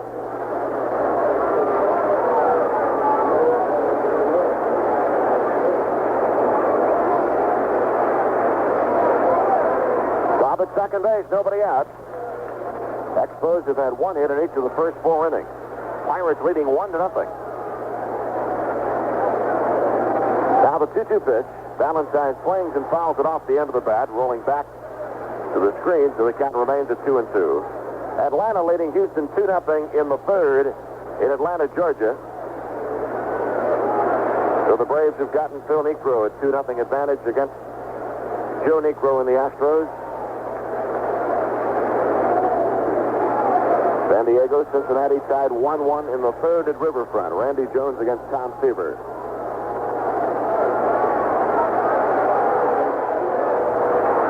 Here's the stretch of the 2-2 pitch, swung on a ground ball to third. Madlock plays it on the short hop, fires the Stargell. Valentine is out, and one away in the fourth. Fine play by Bill Madlock. Rusty Staub remains at second base, and it'll bring up the Montreal third baseman Larry Parrish. He's 0 for 1, popped up to second baseman Garner in the second. Pirates against the Cardinals tomorrow, a 105 game here at the stadium. Then Friday night we play the Chicago Cubs at 7:35. Saturday afternoon at 2:15. And then Sunday afternoon, a 1:35 game. Final 4 home dates of the regular season for the Pirates. 1-0 Bucks lead. Montreal batting in the top of the fourth. Keeson's pitch to Parrish. Swung on, popped up in foul territory. Ed Ott coming back towards the screen, but it's on the net. Strike one. I understand that the reason that they pushed back the Sunday game is that Network is thinking about picking up the Sunday ball game. So it's been pushed back to 1:35 on Sunday, and that'll be our big prize day. 33rd annual prize day with over $45,000 worth of prizes to be given away. No balls and a strike on Parrish. Here's the stretch by Keeson. The one-strike pitch, a swing and a miss. Ran the fastball up and in. First straight hitter in the inning that Keeson's been in front of 0-2.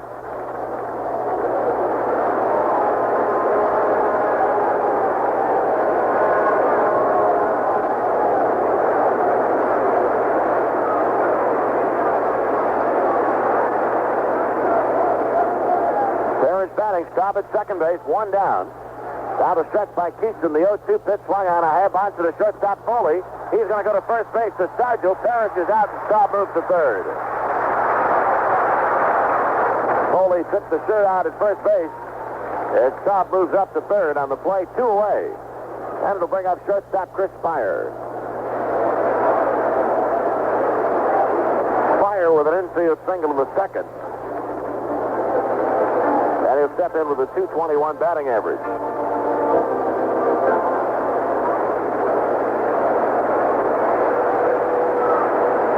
Duffy Dyer's on deck. Gary Carter missing the last 2 starts for the Expos. He jammed his right thumb. Had it pushed back the other day trying to make a tag on Alberto Loesch. Really puffed up. Jammed the thumb, and there's much discoloration there of the thumb area. Gary Carter down in the starting lineup for the second straight day. Keeson's pitch to Spire is inside, ball one. Philadelphia Phillies leading the St. Louis Cardinals 7-1 in the 5th inning. Tim McCarver had a 3-run homer in the 3rd for Philadelphia. This afternoon, the Mets beat the Cubs 8-3. Tom Houseman, the winner, Donnie Moore, the loser, and Richie Hebner had a home run for the losing Mets.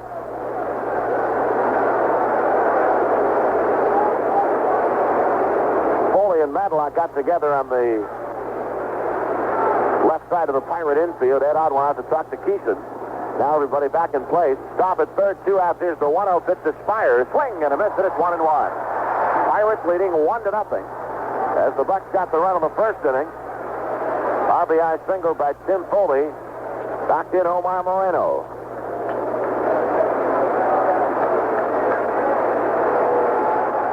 Here's the 1-1 pitch. Spire pops it up. Left side of the infield. Shortstop Foley calling for it, and he has it. Expos are gone in the 4th inning. No runs.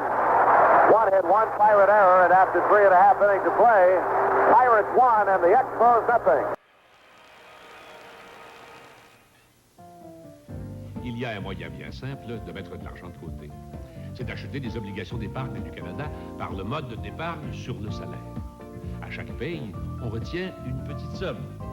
Et avec le temps, sans vous en rendre compte, vous accumulez un bon montant. C'est C'est à ce moment-là que vous vous féliciterez d'avoir fait un bon placement, profitant du mode d'épargne sur le salaire. Les obligations d'épargne du Canada, elles valent leur pesant d'or. L'intérêt est de 10,25% par année pendant 7 ans.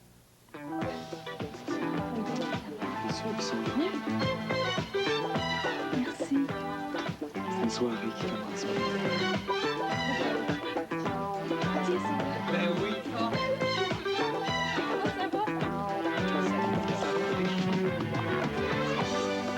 Tiens, une qui? Celle qui se prend en douceur. Appelez-vous donc une qui? C'est celle qui se prend en douceur.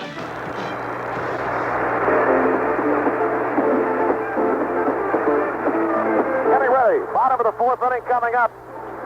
And the Pirate Parrot is out flying the flag of the Jolly Roger. He's been out to the tune of the theme music from the motion picture Rocky, and the Parrot charged on the field after the Pirates got the final out against the Expos in the top of the fourth inning. 1-0 Pirates lead in the bottom of the fourth. It'll be Bill Madlock, followed by Ed Ott, and then Phil Garner. 1-0 Bucks lead against Steve Rogers and the Montreal Expos. Similar type pitchers working here tonight, both sinker ball pitchers. Bill Madlock stepping in. He's hit safely in 11 of his last 12 games as he doubled down the left field line in the second.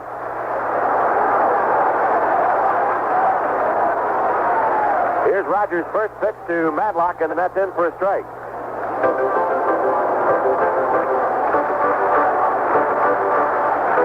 Jam-packed at Three Rivers Stadium for this final game of the series against the Expos. Pitch to Madlock, and it misses. It's 1-1.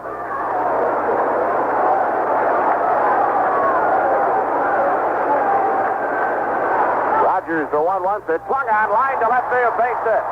Cromartie will play the ball on one hop and flip it back in. Madlock, his second hit of the game. Leads off the fourth, and it'll bring up catcher Ed Ott. Well, this town has been fired up all week long. We've had 4 exciting games with the Expos. The whole thing started on Monday when the Chamber of Commerce got together with the city of Pittsburgh and the Pirate front office for the big pep rally in downtown Pittsburgh. Then the big doubleheader on Monday night. The Expos and Pirates split the twin bill. Bucks won last night. Pirates leading 1-0 in the fourth inning of tonight's game. Madlock at first has 31 stolen bases.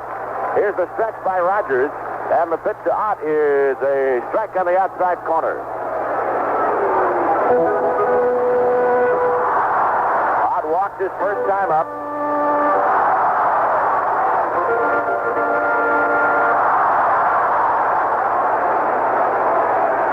Now the stretch by Rogers, checking the runner at first base.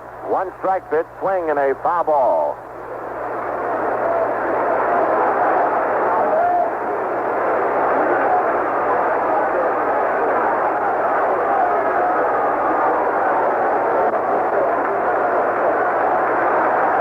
Rogers this year against the Pirates, he's making his 5th start of 79 against the Bucks. He pitched against us on opening day. Here's the runner going. 2 strike pitches fouled off. Bill Madlock off on the pitch. Ed Ott with a check swing foul ball. There's a no decision for Rogers against Blyleven on opening day here at Three Rivers Stadium.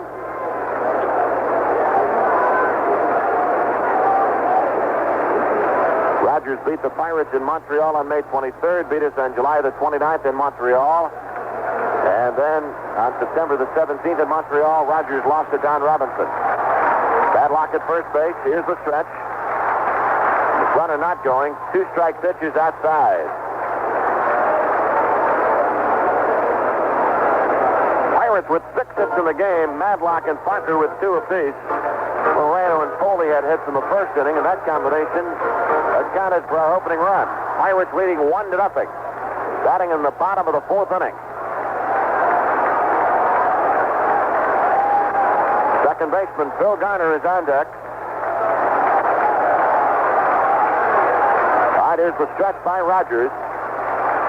Lott toss to first base. Madlock is back safely.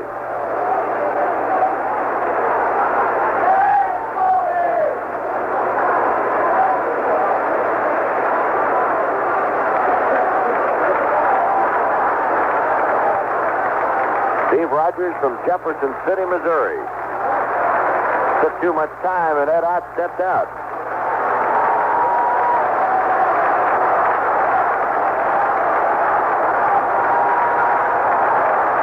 All right, now they're ready. 1-2 pitch. Swing and a miss, struck him out. Tried to hold up on a fastball up high. Strikeout for Rogers, his third. One away on the Pirate fourth, and the batter is second baseman Phil Garner.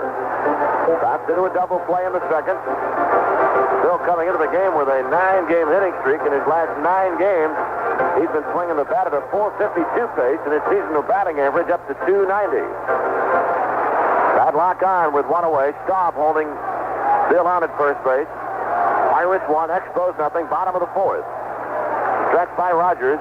Here's the pitch. Garner takes inside. Ball 1. Pitcher Bruce Keeson is on deck.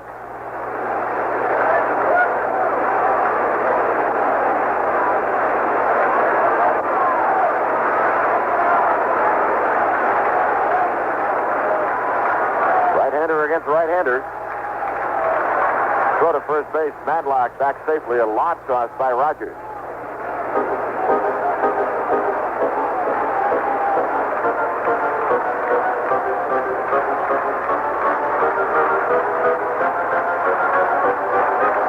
Ready again. The right-hander comes set to the belt.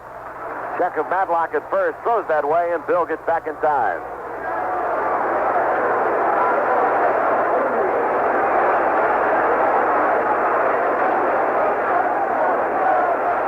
After tonight, the Pirates have 4 games left. After this evening, the Expos have 5 remaining.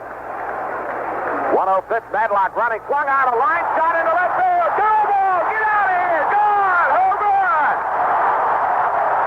Garner with a 2-run shot to left field. Pirates lead the Expos 3-0.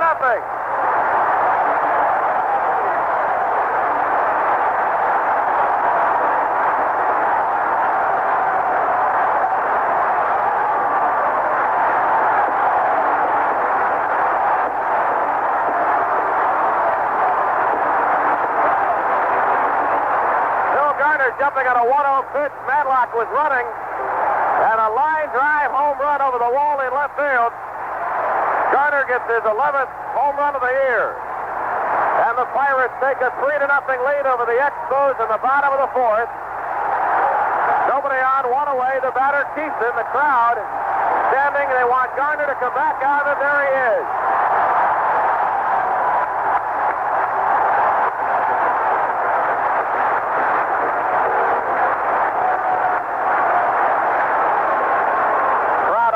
Long in this series, every time somebody's hit a home run, they've demanded that they come out and recognize the ovation. Everybody's been in tune to that all week long. All right, here's Keeson now against Rogers, and it's up 5-1.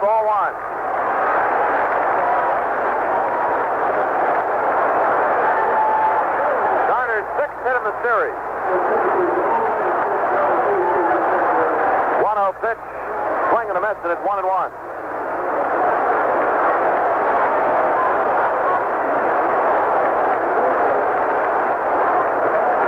Still buzzing about it. Garner's 2-run dinger here in the 4th inning. Pirates in front 3-0. 1-1 pitch. Bouncer foul, third base side. Caught Keeson in the batter's box as well. 1 ball and 2 strikes. Garner's 11th home run of the year. Hit his 10th back on September the 5th against John Denny.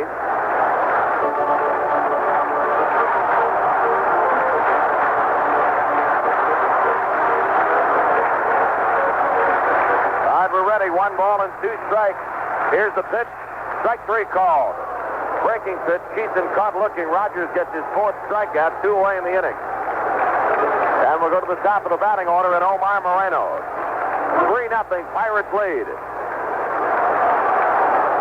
The Garner home run might have been a shot heard around the world. Well, I'd say it was smoked. He peppered it hard and long, and it jumped out so Marty, the left fielder, hardly moved. And with this packed crowd at Three Rivers Stadium, Here's the pitch to Moreno. A swing and a foul ball, strike one.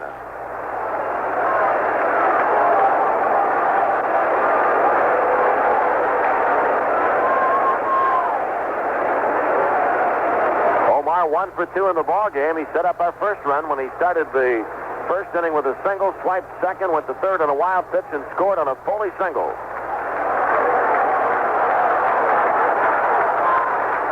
Here's the one-strike pitch to Moreno, and it's outside.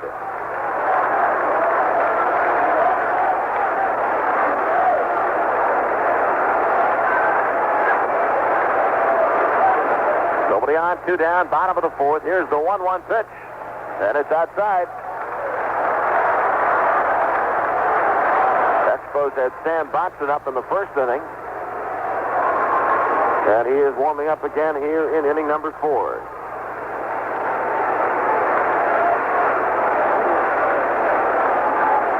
2-1 pitch. Swing and a miss, and the count levels.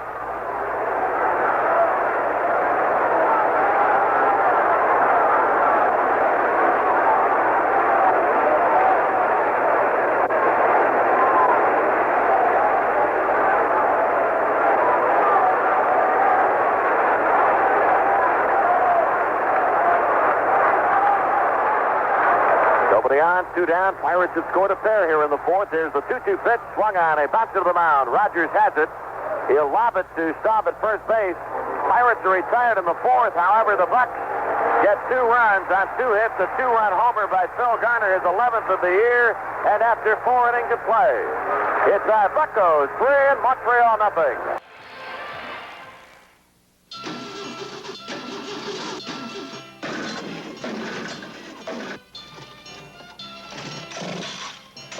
Si votre moteur ne fait pas long feu, mettez-y des bougies neuves Champion au moins une fois l'an. Avec Champion, les moteurs, ça tourne rond.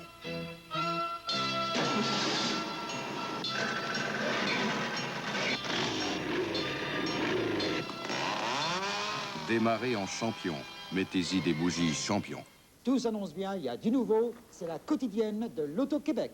Beau temps, mauvais temps. Formez un numéro de 3 chiffres. Beau temps, mauvais temps. Vous pouvez miser 50 cents et plus, dans l'ordre, dans n'importe quel ordre, ou des 2 façons. Beau temps, mauvais temps. Pour un ou plusieurs tirages sur une même fiche. Beau temps, mauvais temps. Le tirage se fait tous les soirs, du lundi au samedi.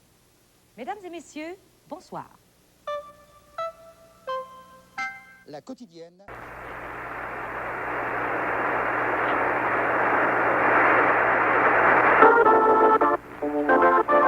Ready for the 5th, and before we say the action of the 5th inning with the Pirates leading 3-0 over Montreal, we'll pause for station identification. It's great to have you with us on the Pirates Baseball Network. This is the American Forces Radio and Television Service.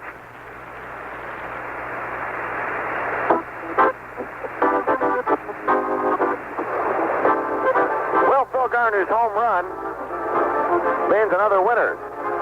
Along the Pirate Network, congratulations to Kenny Robertson of Wheeling. Kenny, you'll receive our home run prize package, 2 tickets to a future Pirate game, a $25 gift certificate from Western Pennsylvania Restaurant Association, and a $25 gift certificate from Allied Florists of Pennsylvania. Kenny Robertson of Wheeling, West Virginia, our latest winner. We've had 145 winners on the year. Duffy Dyer will lead off the 5th for Montreal. Keeson with a 3-0 lead. Dyer is 0 for 1. He struck out on the 2nd.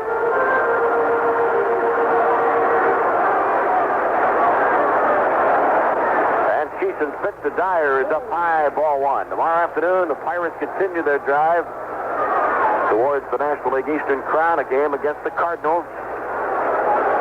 Pitch to Dyer in for a strike. Game time tomorrow, 1:05, and it's Buck Day. All tickets will be discounted $1.50. Also, Lou Brock's final appearance in his career in Pittsburgh. Here's the 1-1 pitch, swung on, foul back. You're working downtown, or if you're on the late trick tomorrow, good chance for you to see the Bucks against the Cardinals, a 1:05 ball game. $1.50 discount, it means that box seats are only $4.50. Reserved at $2.75 and $1.75, and the general admission for $1. Dyer swings and misses.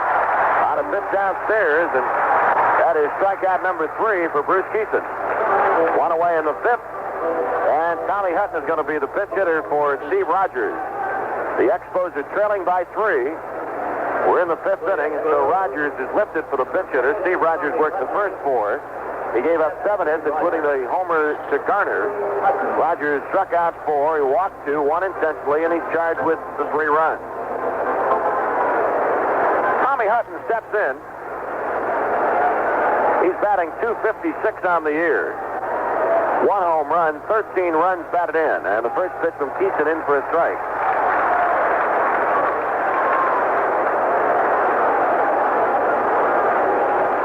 Nobody on, 1 down. Top of number 5. 1 strike pitch outside, 1-1.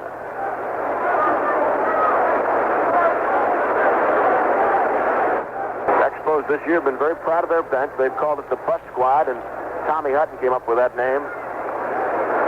They felt it was an underrated bench. Pitchers outside, and it's 2-1. Hutton batting. Cromartie is on deck. Here's the 2-1 pitch. A bouncer to third. Came off the end of the bat. Madlock has it. Fires to Sargent. Hutton is out 2 away. So the rubber band man, Bruce Keeson, quickly takes care of the first 2 outs. And Warren Cromartie will be the batter. Cromartie is 0 for 2. He'll step in with a .275 batting average. Let's give it Warren Cromartie.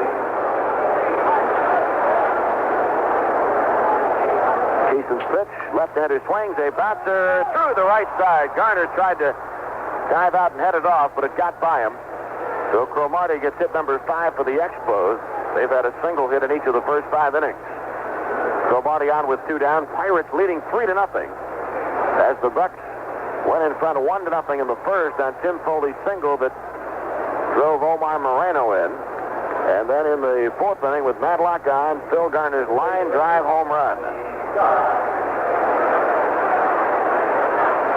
Time is called. Phil Garner comes in to talk with the second base umpire, Andy Olson, for a second. And Phil might have had the wind knocked out of himself a little bit there. He jarred as he slammed the body down to the artificial surface trying to make the stop on the ground ball. Cromartie at first base has 6 stolen bases. Here's the pitch to Scott, and he takes inside ball 1. So the Expos change their lineup a bit tonight. They've got Scott playing at second base, rather, and batting in the number 2 spot. Dave Cash not in their starting lineup. Here's the 1-0 pitch. Swung on, line to center, base hit. Up over the head of Keeson. Moreno in center plays it and flips it back in. Cromartie stops at second. Scott gets his second hit of the game. So 2 on, 2 down. It'll bring up center fielder Andre Dawson.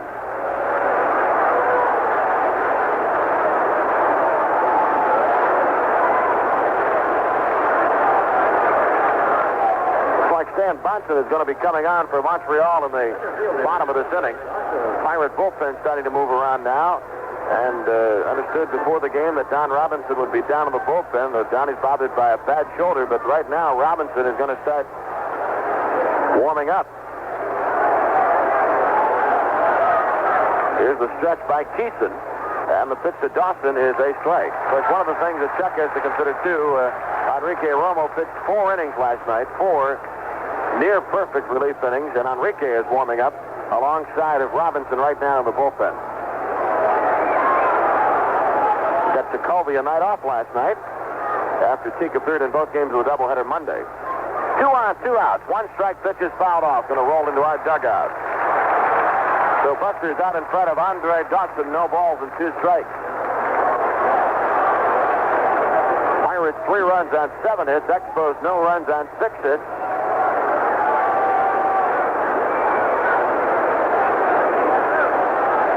Down off the backside of the mound. And now moves back up on top.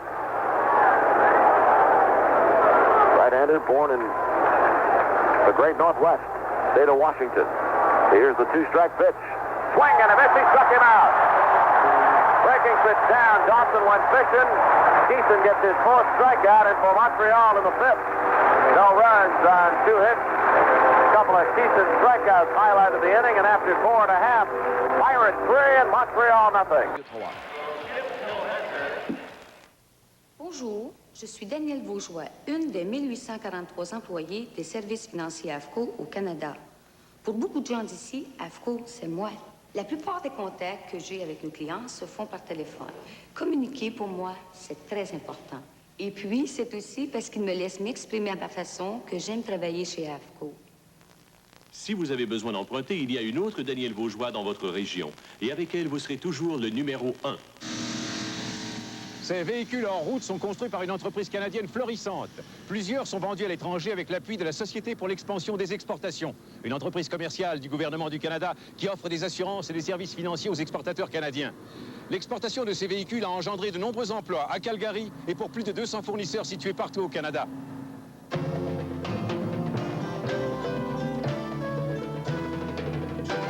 La SEE aide à créer des emplois.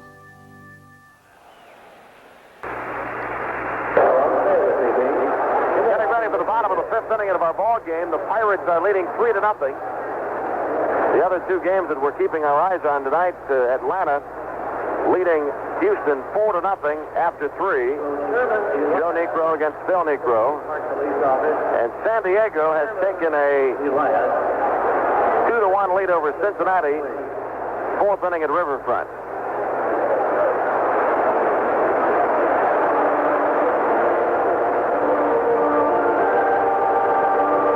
Magic number for the Reds is 4.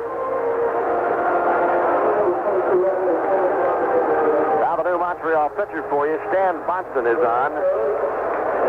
Steve Rogers works the first 4. Bonson is making his 55th appearance of the year for Montreal, all on relief.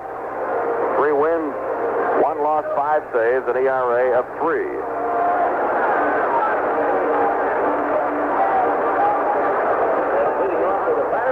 With no record against the Pirates in 79. Tim Foley will lead off. Foley 1 for 2, had an RBI single in the first inning. That was our opening run, and we got 2 off the Garner home run in the fourth to lead 3-0.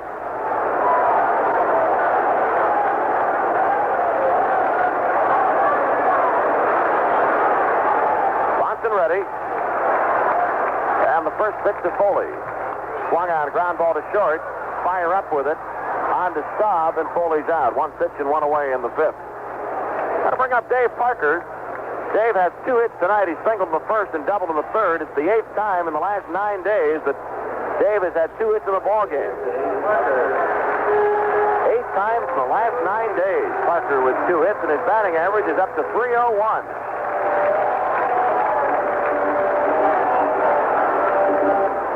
Curious, when we were in Montreal last week, was at .294, so his batting average has jumped 7 points, a little over a week. Nobody on, 1 down, 3-0 Pirates lead. 5th inning, Parker swings and bounces it foul, strike 1. By the way, Don Robinson still loosening in our bullpen down the left side. Donnie's the kind of pitcher that once you start him warming up, you might as well let him get his work in. Not the kind of pitcher you want to have warm up, sit down, warm up, sit down. That was the arm problem. Bonson ready with a 1-strike pitch to Parker. And it's down low.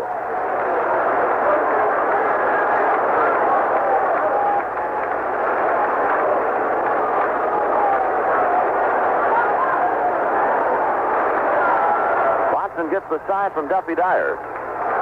Now rocking in, now he stopped. He started to rock to the delivery, but stopped, and then Parker stepped out.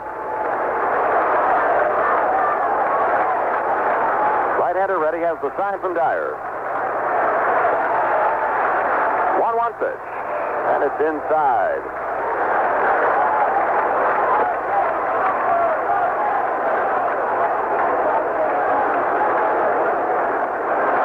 Really having quite a series. He is 7 for 15 in this 4-game set with the Expos. Now the 2-1 pitch.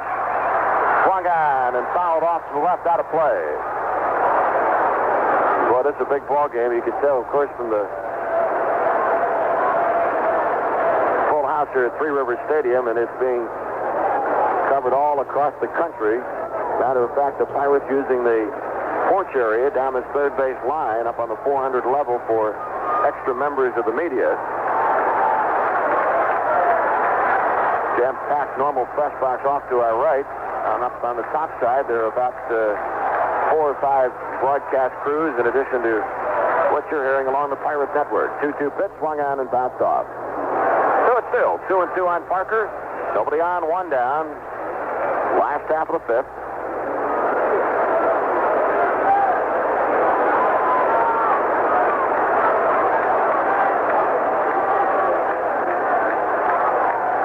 Parker batting, Stargell is on deck.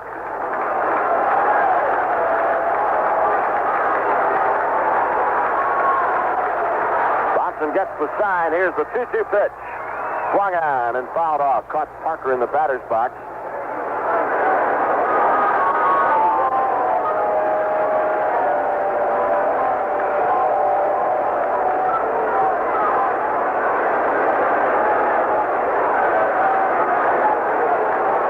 Checking here, Dave's got 23 hits in his last 60 at bats. So he's been swinging that club at a 383 pace. 2 balls and 2 strikes on Parker.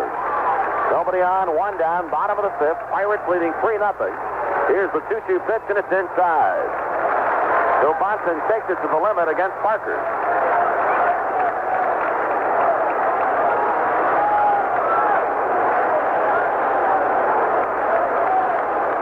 Dan Bonson now makes his home down in Florida.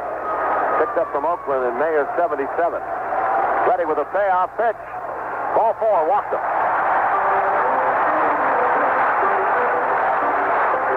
Parker's on. 1 away. Stargell will be the batter.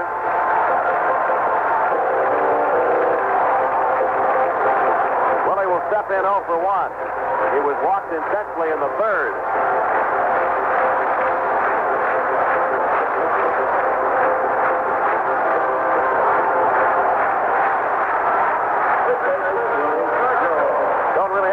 Too much about what's going on here at the stadium. We are under the able control of our good friend and engineer George Cleve, and you're hearing all the sounds and excitement of this ballpark. Here's the stretch. Parker's running. Pitches a ball to the second base. How's they got him? It might have been that Dave, as he was gliding in the second base, took his foot off the bag for a second, and before he got his hand on the bag, Fire tagged him out. Looked like he had beaten the throw,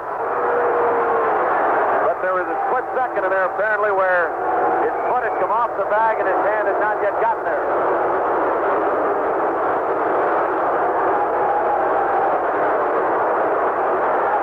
Parker not happy with a call by Andy Olson, had a comment to make and then walked away, 2 away. So with nobody on and 2 down, Stargell the batter, the count 1-0 on Willie. They say it looked like Dave beat the throw, but apparently that foot come out the bag for a second and was called out on the caught stealing. Here's the 1-0 pitch to Stargell, and that's inside.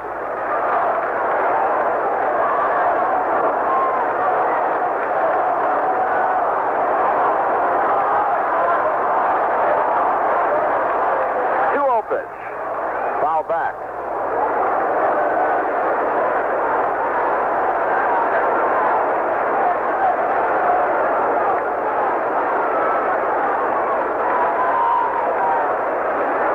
Down to the final 5 days of this regular season. Boy, it's been a dandy. Here's the 2-1 pitch. 3-1.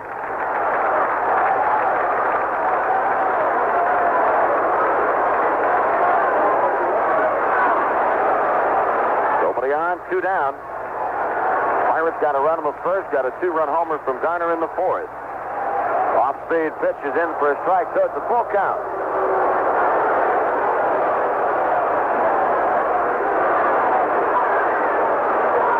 Expos not over-shifting against Stargell, though shortstop Spire is shaded a couple of steps closer to the second base bag. Here's the payoff pitch. Willie swings and misses and strikes out. Pirates in the fifth inning, no runs on one hit. No runs on one walk. There was a caught stealing in the inning, and after 5 complete, Pirates 3 and Montreal nothing. Moi, j'aime l'action. Pour moi, c'est la nature. L'aventure, ça me passionne. Moi, c'est la mer. Nous sommes différents. Pourtant, on se ressemble. Quand on choisit une bière, c'est Carlsberg qu'on préfère. La bière brassée chez nous, pour être à notre goût. Carlsberg, c'est notre bière. Carlsberg, c'est à mon goût. Enfin, j'ai déniché l'endroit idéal pour l'entretien de ma voiture, juste ici, au centre de l'Auto Sears. Roger en prend bien soin. Il fait justement la vidange d'huile toute saison, à un prix imbattable. Il installe aussi un nouveau filtre, fait la lubrification et la vérification du niveau d'huile pour plus de sécurité. Maintenant, pour mon auto, j'ai confiance à Sears. Un ami fiable. Pas vrai, Roger? Pour votre voiture, faites confiance au centre de l'Auto Sears. Satisfaction ou remboursement. Ici, Radio-Canada. Well, Art McKinnon is telling the folks here at the stadium about the 33rd annual Prize Day game against the Cubs this Sunday. It's a good time to remind you of the big day coming up on Sunday. Over $45,000 in prizes to be given away to lucky fans, including a $15,000 customized pirate van, a Brindle 16 catamaran, trailer worth over $3,000, vacations to faraway places, trips to the Pirates, color television sets, season tickets, much more. And all fans receive a Pirate key tag, courtesy of our good friends at Hamill Quinlan Realtors. If you'd like more information about Prize Day, don't forget the game on Sunday will start at 1:35. It's been pushed back a half hour. 1:35 start on Sunday for Prize Day. Dave Kingman of the Chicago Cubs will be in. Thank you, Chuck.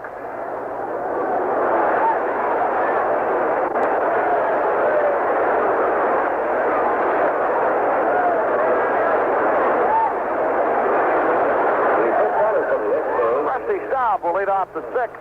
Pirates leading 3-0. As Staub steps in, he's 1 for 2 at a base hit to center field in the fourth.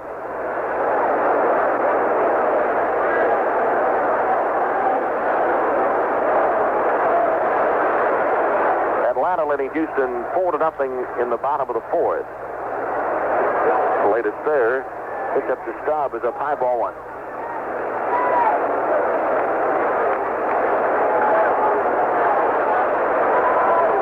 The 1-0 pitch. And down low.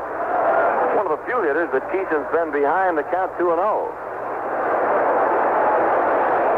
And in fact, I can't remember the last time he was. Pitcher's up high, now 3-0. Valentine to follow for Montreal and Larry Parrish. Here's the 3-0 pitch. And it's up high. Rusty Staub, who walked 4 times Monday night, gets a free pass here in the sixth, and it's the first walk issued by Keeson. By not showing object on the field. That goes for a paper airplane, 2.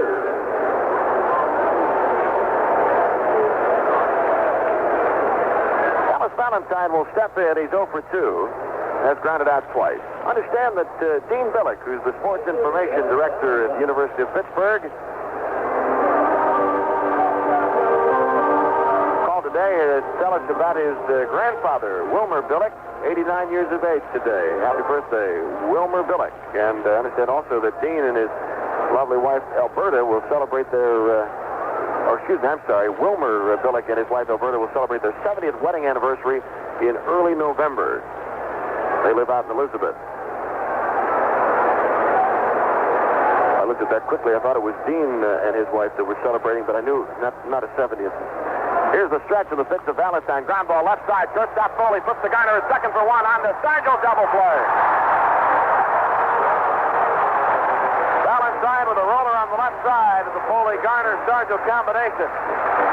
Erasing Staub and Valentine. 2 away in the 6th inning. Pirates in front 3-0. That'll bring up third baseman Larry Parrish. He's 0 for 2. Yeah, that would be Dean's grandfather, Wilmer, and they're celebrating the 70th. Pitch is down low on the knees for a strike.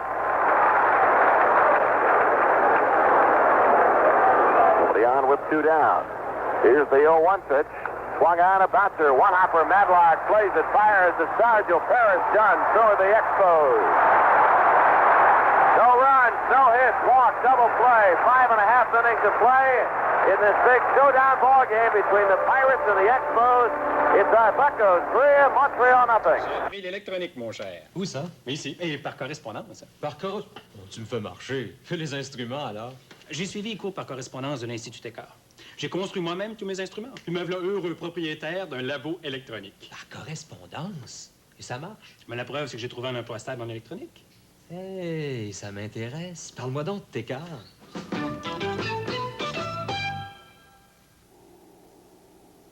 Les Rocheuses canadiennes. C'est ici que la Chevrolet Citation va nous démontrer qu'elle sait relever les défis. Avec sa direction à pignon et crémaillère, sa suspension à jantes de force McPherson, sa traction avant et sa spaciosité confortable pour 5 adultes, la Chevrolet Citation présente l'économie dans une dimension nouvelle. Vivez vous-même l'expérience Chevrolet Citation 1980, car il faut la conduire pour le croire. General Motors donne priorité à l'utilisation efficace du carburant. L'homme a toujours eu cette envie de décorer à sa façon. Mais quelle différence s'il avait pu le faire avec la peinture miroir Tremclad. Vous pouvez utiliser la peinture miroir pour donner une finition brillante et décorative sur presque tout, spécialement sur du métal. La peinture miroir Tremclad, c'est la nouvelle méthode pour satisfaire ce besoin pressant de décorer.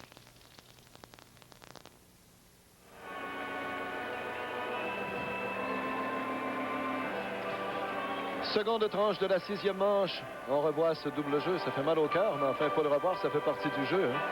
Foley, Garner. Oui, le lancer est au cœur du marbre à part ça.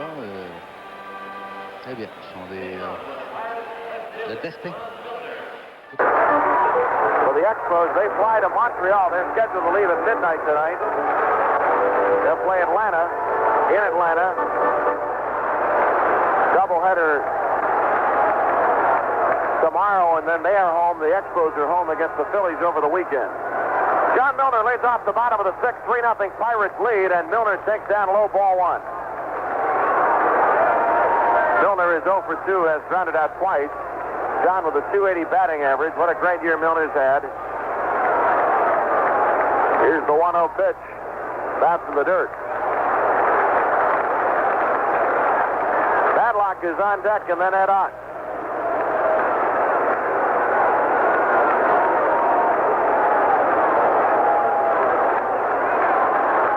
Forgot about it, but the big catalyst for our 2-run 4th inning was the Jolly Roger. As the Parrot brought out the big flag just before the start of that bottom of the 4th. Pitch is fouled off to the left.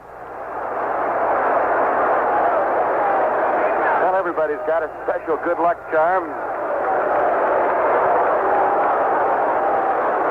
Apparently today it was the Jolly Roger that was paraded the skull and crossbones on the field by the Parrot.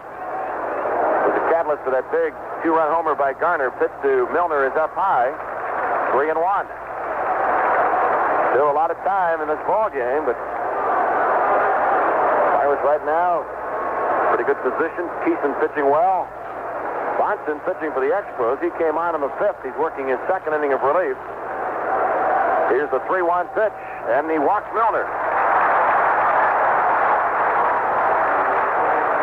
Second walk issued by Bonson. Milner's going to be lifted for the pinch runner, Matt Alexander.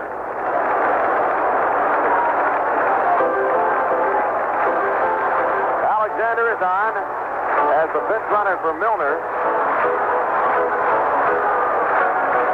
And the batter is Bill Madlock.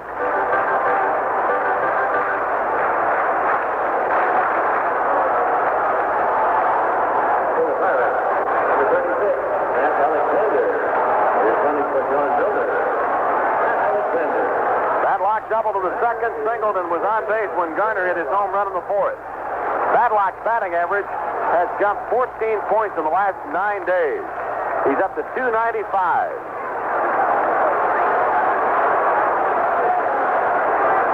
the stretch by Bonson. Alexander running at the ball. Throw to second base, off target. And Madlock is in safely. Alexander's in safely with a stolen base. Matt Alexander with his 12th stolen base of the year.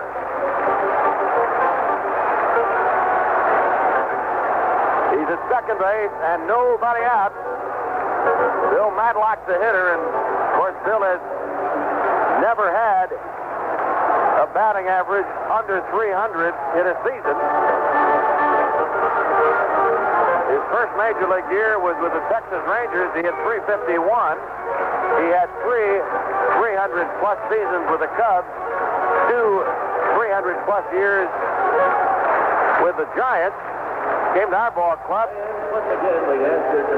Batting average was way below 300, but he has come up to the 295 mark now. Alexander at second base, nobody out. Last half of the sixth. Pirates leading 3-0. Bonson ready, check of the runner, 1-0 pitch is up high.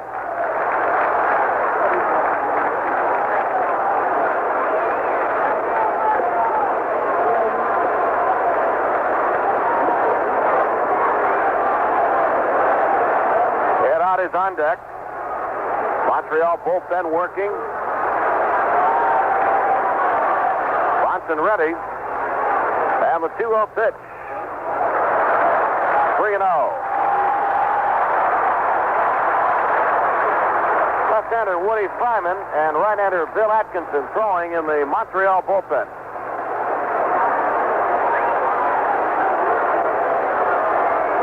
Now the stretch. Here's the 3-0 pitch. Ball 4, walked him.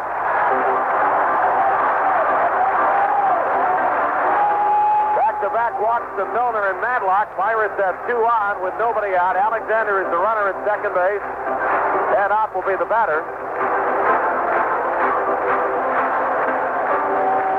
Duffy Dyer off of the mound. Chris Fire coming in. They'll double-check their play just in case Ed Opp drops the bunt down. The sixth inning, Pirates leading 3-0. And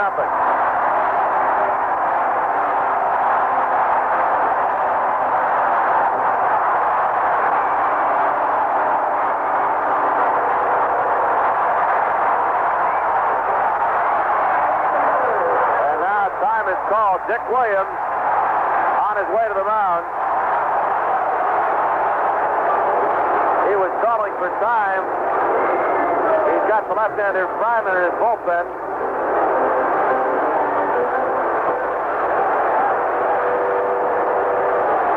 Williams goes to the mound. Pirates have 2 on and nobody out here in the last of the sixth. And Williams is going to go to his bullpen. Bonson worked 1+ inning. 1 strikeout, he walked 3. And it looks like it's going to be the right-hander Bill Atkinson coming on.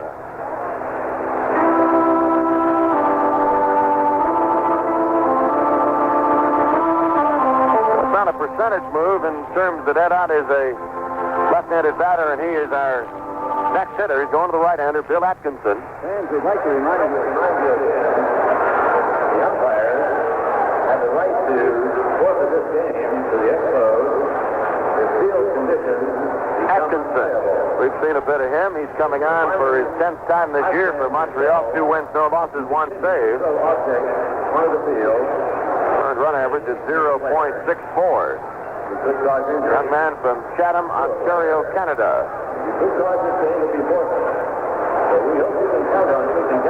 Baltimore leading Detroit tonight, 10-1 in the 5th inning. Boston in front of Toronto, 6-2 in the 6th. The Yankees lead Cleveland 3-1 in the 4th inning. Seattle's in front of Milwaukee, 1-0 in the 3rd. Here it's 3-0 Pirates.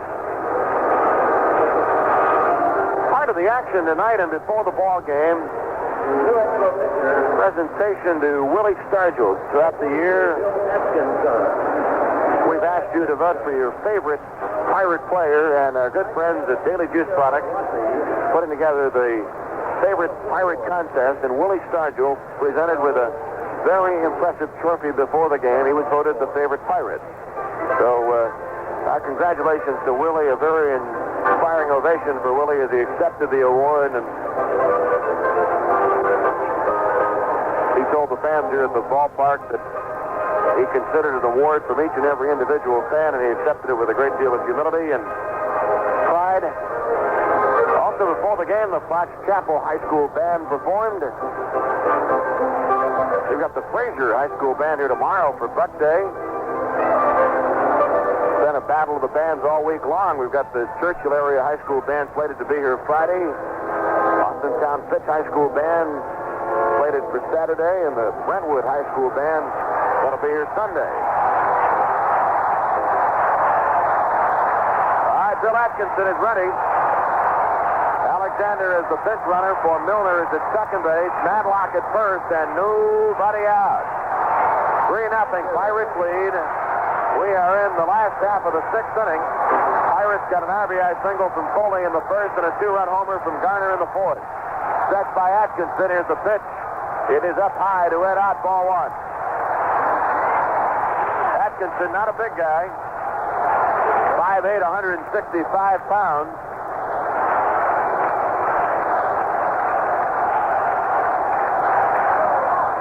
Here's the 1-0 pitch. Swing and a miss. Took something off of it.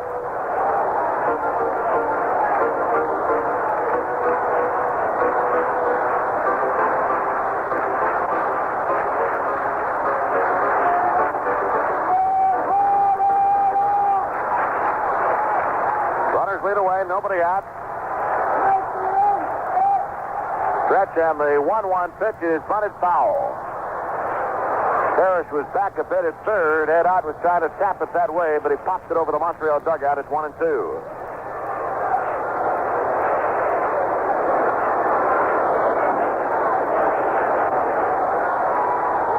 Ed Ott batting .271 on the year. Battle of the top two clubs in the National League Eastern Division. There's a bug flying around Ed Ott's head, and Eric Gregg came up and swept him on the back of the batting helmet. All right, here we're ready now. 1-2 pitch. Swung on, line foul. Way out in front, good rip, but popped it up over the Montreal bullpen. It's still 1-2. Pirates leading Montreal by a half game in the National League Eastern Division race. And the Pirates leading tonight 3-0. Atkinson ready, checking the runners. 1-2 pitch is high and outside. Two outstanding ball clubs. Last week it was in Montreal. The Pirates swept a 2-game set. This is game 4 of the current series here at Three Rivers. Pirates winning 2 of the first 3. Here's the 2-2 pitch. Swung on, a line shot down the left field line. Ball's going to drop in, back into the corner. Alexander on third. He scores. 4-0 Pirates. Madlock rounding third. Here's the relay from Spire to the plate. It is not in time. Throw to third. Ed Ott slides. He's in safely. Ball rolls away from Paris. And Ed Ott is in the third base. Pirates now lead 5-0 here in the bottom of the sixth inning. Ed Ott doubling into the left field corner. Driving in Alexander and Madlock, and then Ott to third on the throw. And also charged an error on the play. 5-0 Pittsburgh.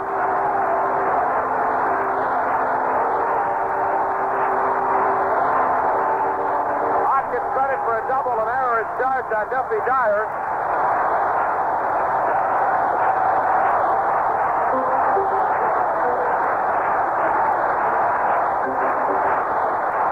And with a runner at third, leading 5-0, there are still no outs.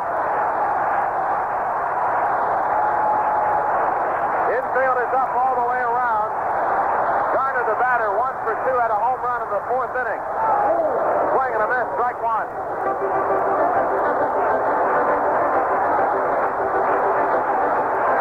Ed Ott had 3 RBIs in last night's game. He's gotten 2 tonight.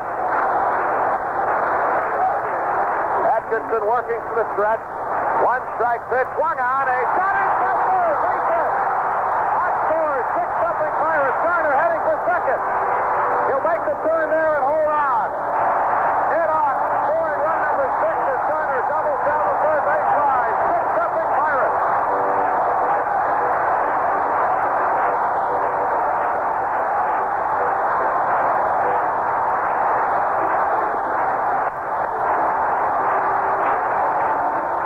Garner gets his third RBI of the game.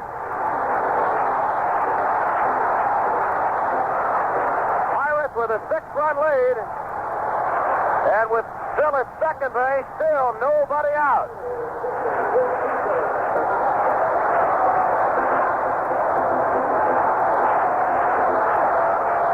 Keeson, the batter.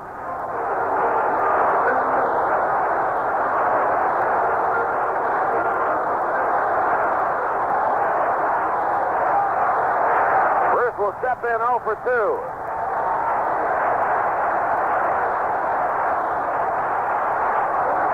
Showdown battle with the Expos. The Pirates out in front, 6-0. Atkinson's pitch. Keeson bunts it up on the screen. Strike one.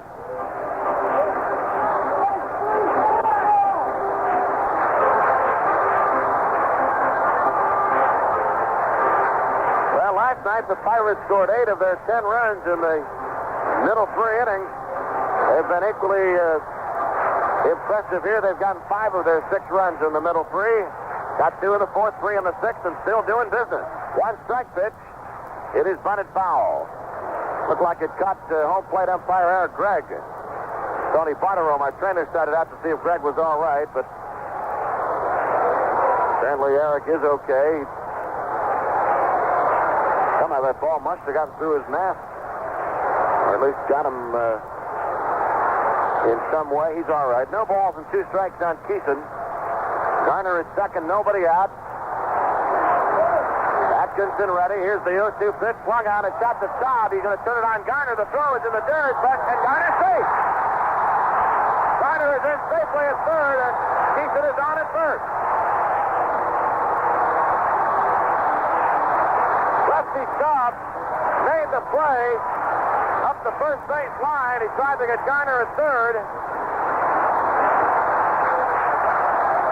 But his throw bounced, and before Paris could get the glove down, Garner hustling safely in the third.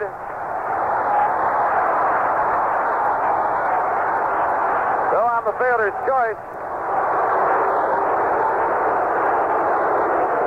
Garner to third, Keeson's at first, and Dick Williams on his way to the mound.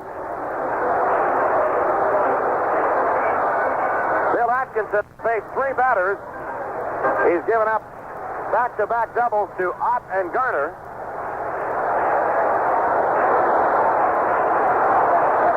And Woody Fryman is going to come on here in the 6th inning.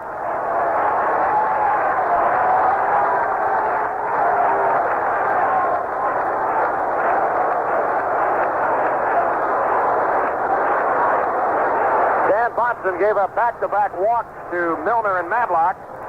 Alexander was a pinch runner for Milner. And then Ed Ott doubled into the left field corner, driving in Alexander and Madlock. Then Garner doubled inside the third base bag to drive in Ed Ott.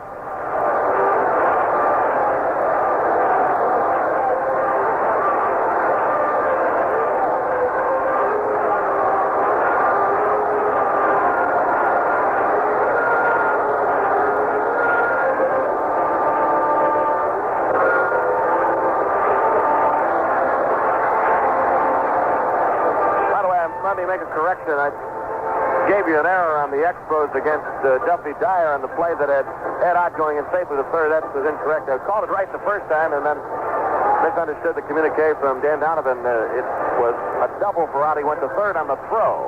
There was no error. That last play, Keeson reaching on the fielder's choice.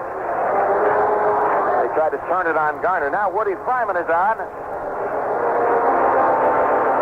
6-0 Pirates lead, and Fryman was coming on for Montreal to make his 43rd appearance of the year. 3 wins and 5 losses, 10 saves. Fryman with an earned run average of 2.89. So he is their fourth pitcher following Steve Rogers, Stan Bonson, and Bill Atkinson.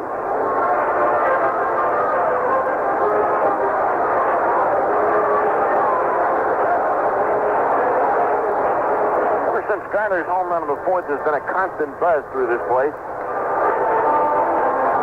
If that's understandable, the way this thing has gone.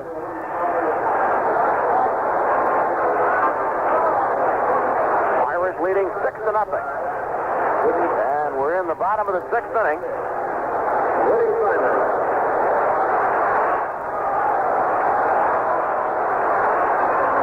Keep in mind that with Garner at third and Keeson at first, still nobody out. Omar Moreno will step in 1 for 3 at a base hit, swiped the base, scored a run in the opening inning.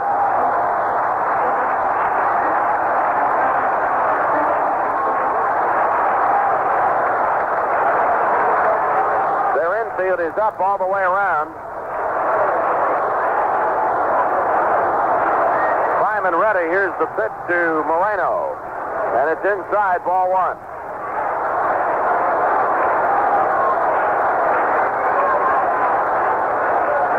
Simon, no wins, no losses, 2 saves against the Bucks in '79. 1-0 pitch.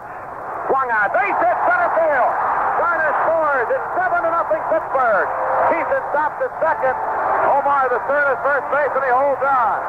Gets his 68th RBI of the year. Pirates have scored 4 runs in the 6th inning and lead 7-0.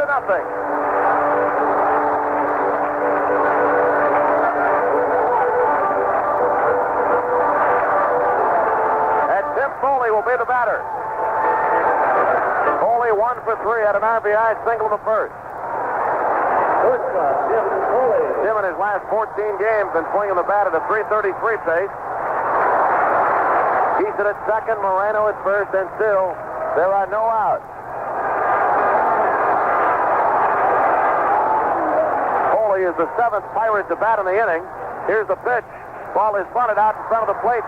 Climbing off the hill, he'll turn and fire to Scott. On the sacrifice, Keeson moves to third, and Moreno to second. The sack went 1-4. So that's the first out of the inning. Pirates leading 7-0, and the batter will be right fielder Dave Parker. Pirates getting the 7-0 lead for Bruce Keeson.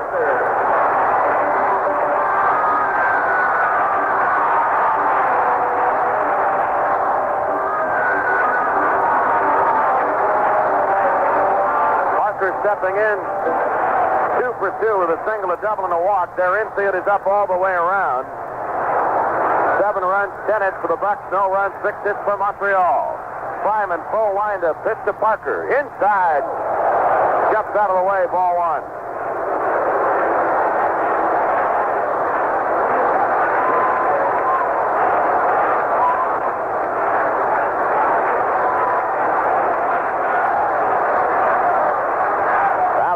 Pitch. That's in for a strike. Dave's not happy with the call.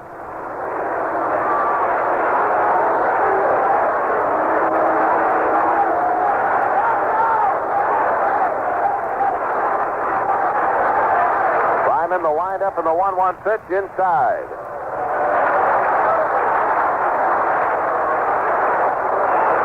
Pirates have scored 28 runs in this series so far. 22 of our 28 have come in the middle 3 innings. Here's the 2-1 pitch. Swing and a miss. Of course, in the first game Monday night, the big inning for the Bucks was the 6th, when they got 3 runs, coming back from a 2-0 deficit to win it 3-2.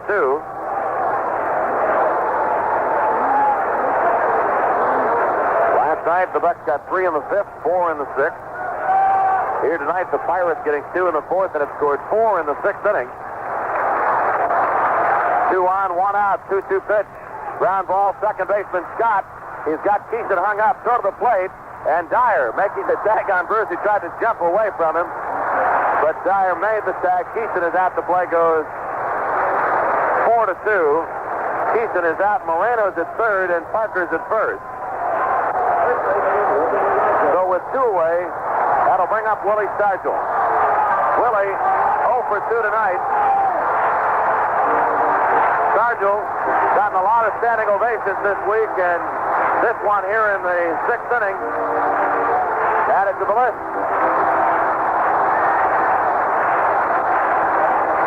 Batting with runners at first and third and 2 away, Pirates in front 7-0 over Montreal in the last of the 6th. Bryman ready. Here's the pitch to Stargell. That's in for a strike.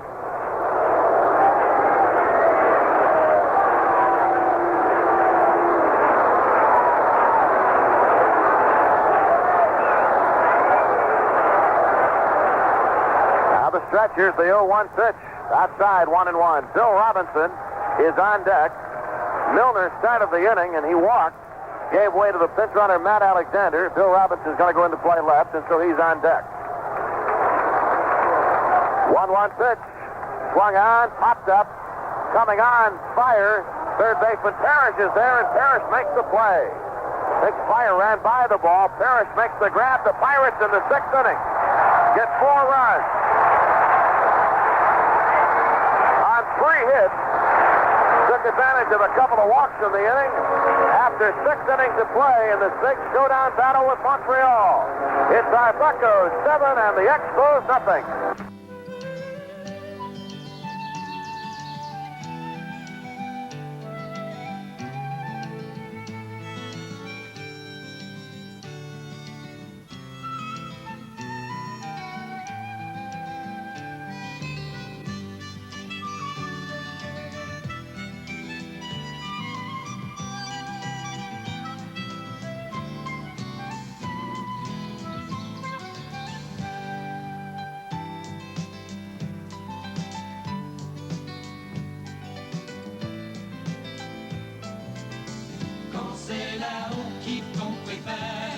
Comme s'il n'y avait pas d'autre bière. Offrez-vous donc une au kiff, ça se prend en douceur. C'est celle qui se prend en douceur. Une substitution, Jean-Pierre? Bill Robinson qui joue à la place de John Milner. On sait que Milner précédemment avait été remplacé par un coureur à Well, makes the change. Bill Robinson is now in left field. He'll take the number 5 spot of the Pirates batting order. Number 28, Bill Robinson. As our ball game gets ready to move to the 7th inning, we'll bring you up to date. San Diego leading Cincinnati 2-1 in the 7th. Atlanta's in front of Houston 7-1 in the 6th inning. So if those scores stay as they are, the lead in the National League West will stay a game and a half with the Astros trailing the Reds. Here tonight, big showdown battle. Jam-packed house at Three Rivers Stadium. The Pirates 7 runs on 10 hits and 1 error. The Expos no runs and 6 hits, no errors. We go to the 7th now. Here's Milo Hamilton. All right, Lanny, Keaton really has some room to work here now. He can go to more of that hard stuff he would prefer to, and if he wants to, he can go right after him here now. Fire, who is the shortstop and batting 7th, is going to lead it off. Then it'll be Duffy Dyer. Then they will go to their bench because they've got the bullpen. Keaton in front with a score of 7-0. Keaton has pitched a marvelous game. He's only thrown 68 pitches in the first 6 innings. And believe it or not, he did not throw a ball in the first 2 innings, if you can believe that. Everything was either an out or a strike in the first 2 innings. That is unbelievable. Twists him around in the shoulder, and it's 4-1. Boy, what a crowd, and are they enjoying it. Watching their battling bucks try to go a game and a half in front. Send the Expos out of here reeling into Atlanta. That's a strike on the outside corner at the knees to Fire. Dyer on deck.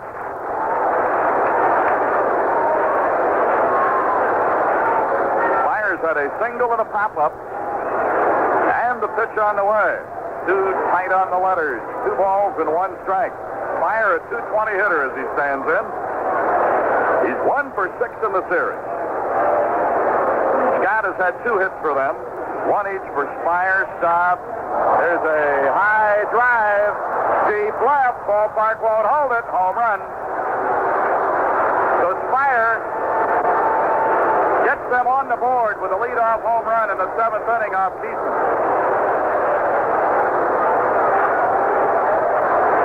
Keaton's 12th Gopher ball of the year. for 6. Now they get on the board with a Spire homer.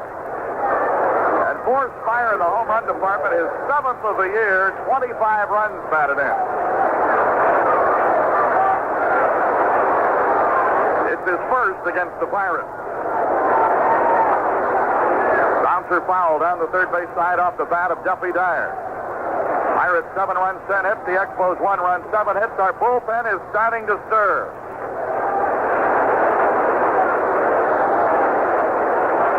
Now this is a Wednesday night ball game.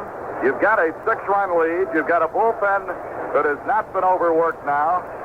Everybody's ready. There is a strike right across the letters, and it's 0-2. And you might need Keeson in that Sunday game. So you're not going to let him run the gamut here tonight. Here's the 0-2 pitch. There's a high pop into shallow right center. Garner out. Garner there. Has it.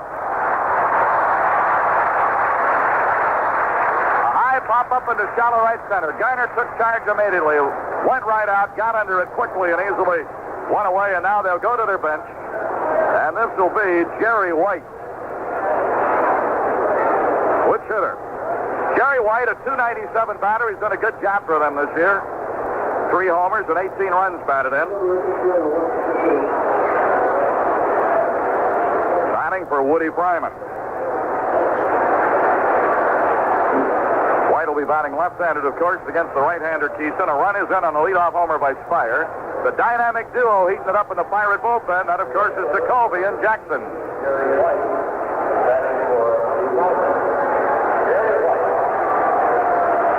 White, the pinch hitter, batting for Woody Fryman. Keeson's pitch to him. Outside corner, a strike is called. 0-1 the count. Nobody on and 1 away. White batting left-handed. Cromartie, another left-hand batter to follow. Keeson into the motion. Pitch on the way. Up high, and it's 1-1. Tomorrow afternoon, St. Louis Cardinals will be here. That's another makeup game, and it's a buck day for you. Reduced prices everywhere.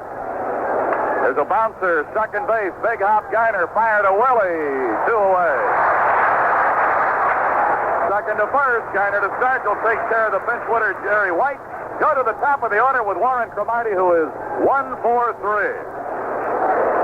At a base hit in the 5th inning. So Keeson, while he's had somebody on in every inning, has managed to be tough. Got a 6-run lead right now as he works in the 7th inning. And Warren Cromartie waiting, leaning out over the plate. Bouncer, right side again. Garner right there. Should be easy. Side retired. Garner to Stargell, second to first. After the leadoff homer, that was all 0. 1 run, 1 hit, the home run by Spire. No errors, nobody left. And now a sellout crowd here. Standing room only to see their battling Bucks try to go a game and a half up on Montreal. And as they stretch, here's the score. Pittsburgh Pirates 7, Montreal Expos 1.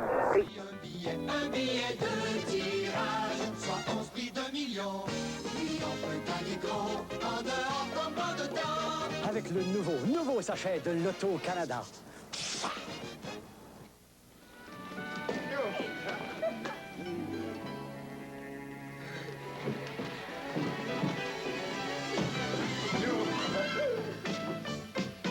Hein? Ça fait donc du bien de revenir chez nous, de retrouver sa bière, prendre une bonne au kiff avec vous autres. C'est celle qui se prend en douceur. Offrez-vous donc une au kiff, c'est celle qui se prend en douceur.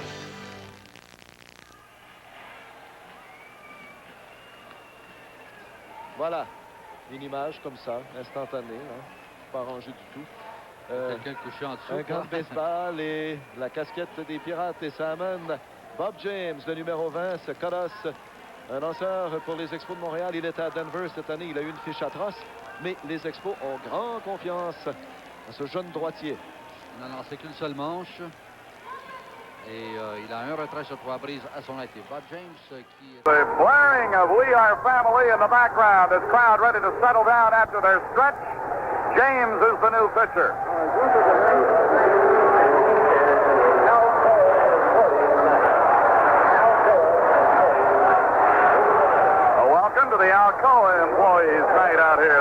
large group. Robinson will be batting for the first time. He's their fifth pitcher. Bob James on in relief to face Bill Robinson. Inside above the knees, and it's ball one. We'll be getting a break in just as soon as we can. Here's the pitch to Robbie. Fouled it off up to the right. Here'd be a good spot right now. The Battle and Bucks in Montreal at Pittsburgh on the Pirate Baseball Network. This is the American Forces Radio and Television Service.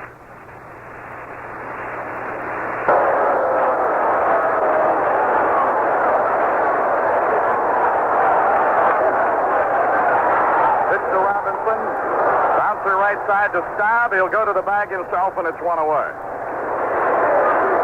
So Bill Robinson, first time up tonight, bounces to Staub at first, makes it one down in the seventh, and will bring up Bill Madlock with a double, a single, a walk, and has scored twice. Madlock taking a shot at 300. He's batting .295 at this moment.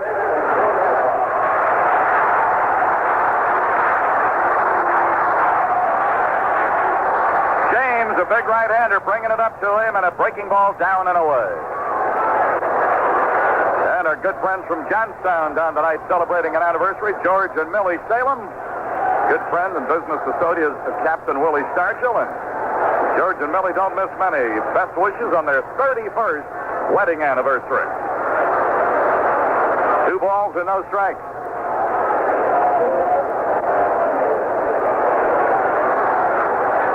Have used Rogers, Bunsen, Atkinson, Fryman, and now James, and there's a ball to make it 3-0.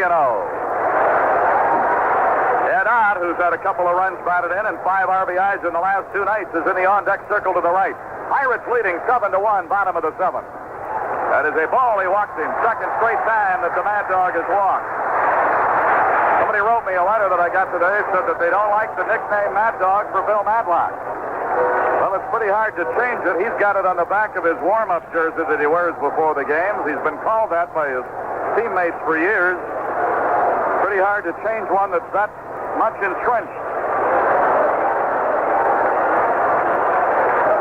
That's the 6th walk to go with 10 hits, so the Bucks have had some base runners. Here's Ed Ott with a walk, a single, a double, and 2 RBIs. Throw to first, does not get Madlock.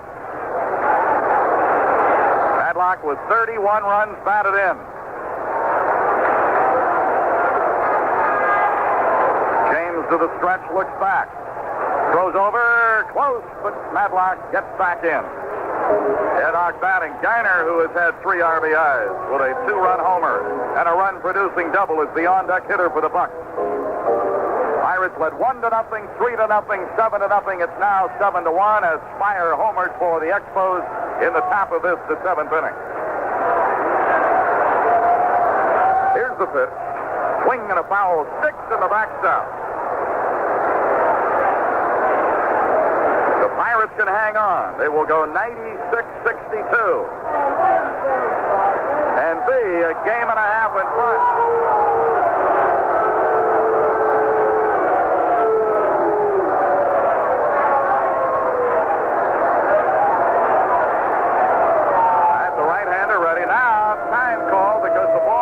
In the screen was knocked back through because they couldn't squeeze it back through.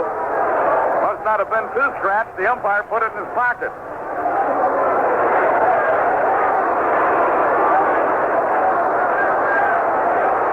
And to look back over the shoulder, throw to first, not in time. Want to welcome the Cardinal Network with their flag station KMOX in St. Louis. That adds about 120 stations carrying this game all over the Midwest and Southwest. Here's the pitch, high outside a ball. And the American Forces Radio with us again all night tonight, beaming this game all around the world on the Pirate broadcast here as we play the Montreal Expos. Glad to have you with us, and what a night it is for the Pirates. Long look back. Runner going. Swing, bouncer, shortstop got to retread and throw, and got him. A good recovery by Spire. With Madlock running, he was headed toward the bag. He had to retrace his steps, grab the ball, throw off balance, and got Ed Ott. Very fine play by Spire. Takes it 2 away in the inning, and on the play, Matlock gets into second base.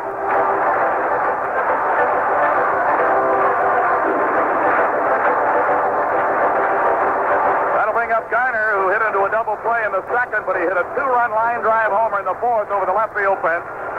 Got a double that drove in a run in the sixth, so he's driven in 3, scored 2. Garner's been busy. So here's Scrap Iron with a runner at second. See if we can get the run back.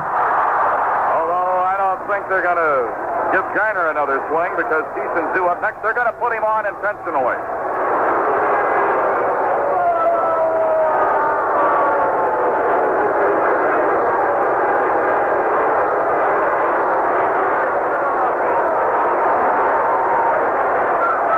So that'll put Garner on with the intentional pass, and Keeson will be coming up. Pirates in front, 7-1. All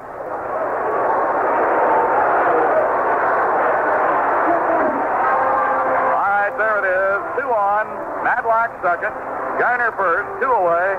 And Bruce Keeson will get a nice hand because he's pitched a good, solid game. In fact, they're going to give Keeson a standing ovation.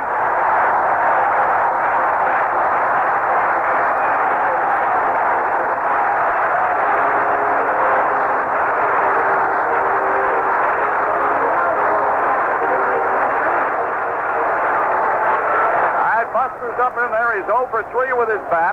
Runners lead, second and first, 2 down, and a strike call to Keeson. Dropped down 3/4, got a breaking ball over the outside corner at the knees.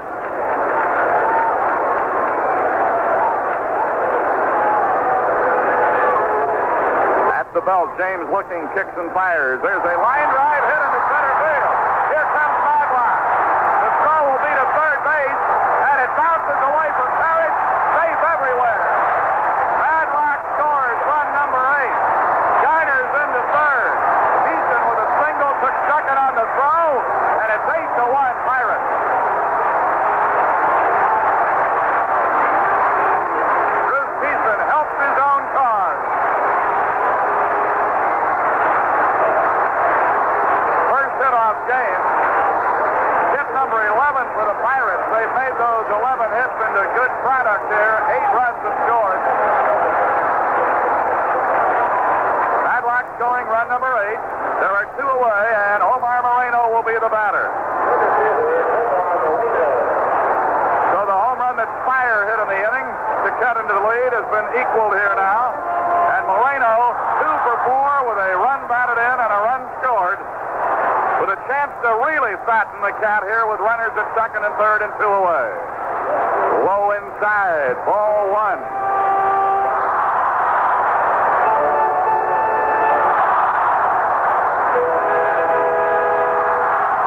Pirates has split the doubleheader Monday night, won last night big, trying to win again here. A line foul up to the left side into the seat, and it's 1-1 to Moreno, the league's leading base stealer, who got one in the first inning tonight. That got us on the board when Foley drove him home. It gives him 73 stolen bases for the year, on his way to his second straight stolen base title. For you folks joining us in St. Louis, Lou Brock sometime will give him his second Lou Brock trophy next spring. Breaking pitches in for a strike. Took something off of it. 1 ball, 2 strikes.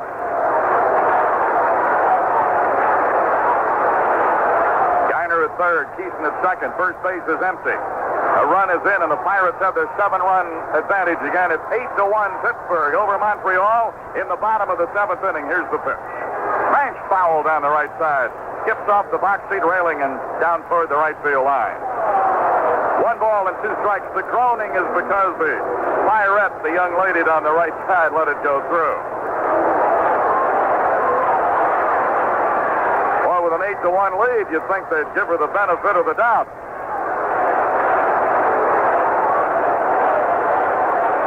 Then there are some people who are never happy. 1 ball and 2 strikes. Here's the pitch. Hit an instep and fouled off to the left side.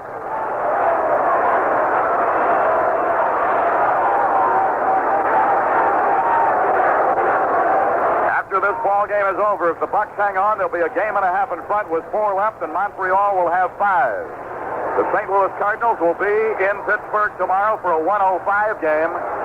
It'll be Candelaria or Bibby against Forsch. And tomorrow evening at 5, the Atlanta Braves will host the Montreal Expos in a twilight night doubleheader. Here's the 1-2 to Omar. Almost reached across for an off-speed pitch, laid off in time to level the count at 2-2.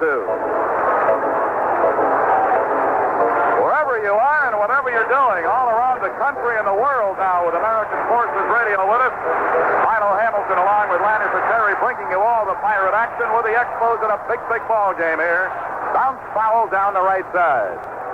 This is the second head-on collision in a couple of weeks here. Last week at Montreal, the Bucks went to the Olympic Stadium, took 2 out of 2, and went in front by 2.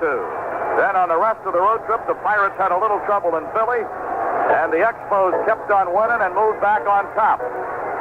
They came to town leading by a half. At this moment, since the Bucks have taken the first 2 out of 3, the Pirates are leading by a half. And now the 2-2 from James DeMoreno. Bounced in the dirt, a good block of it by Duffy Dyer. So we're due a payoff pitch to Moreno with 2 runners in scoring position. Geiner, who was intentionally passed, is at third. Bruce Keeson, the pitcher who singled in a run, is at second. And James, a big, young right-hander. Boy, he's got size. Moreno can barely see the center fielder with this guy standing on the mound. Here's the 3-2. Low inside, he walks it. So that'll bring up Tim Foley. That's the 3rd walk in the inning by Bob James. It's the 8th walk of a Pirate. And pitching coach Jim Brewer's on his way. They've got their bullpen busy again.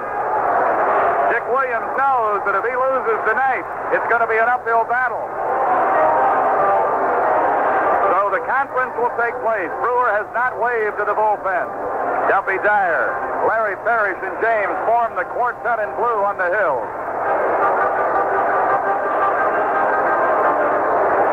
The Pirates have 8 runs, 11 hits. The Expos 1 run, 7 hits. And as our St. Louis audience joins us on the great Cardinal Network, hope that our good friend over there, Dolan Walsh, is listening as the Pirate battle here. The Pirate Network, one of the many, is a part of the Anheuser-Busch family, sponsoring the games all over the country. Here's the pitch, and it is a strike call. Split the plate in 2 at the knees on Foley. Foley tonight drove in a run in the first inning with a single. Since then has bounced to second, grounded to short, and sacrificed. Listen to this crowd. Foley, Foley. That ball bounced off the bat handle and back to the bat boy by the on-deck circle on the right side.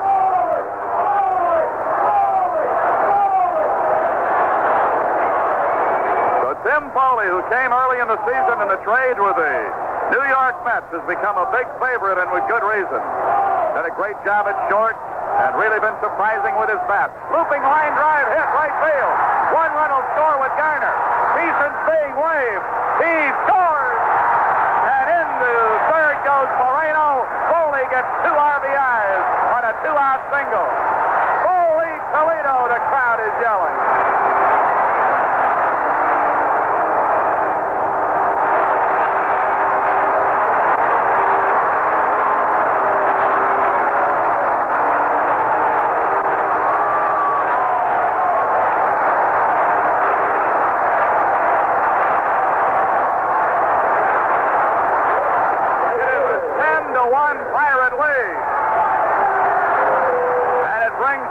Who is 2 for 3, a single and a double.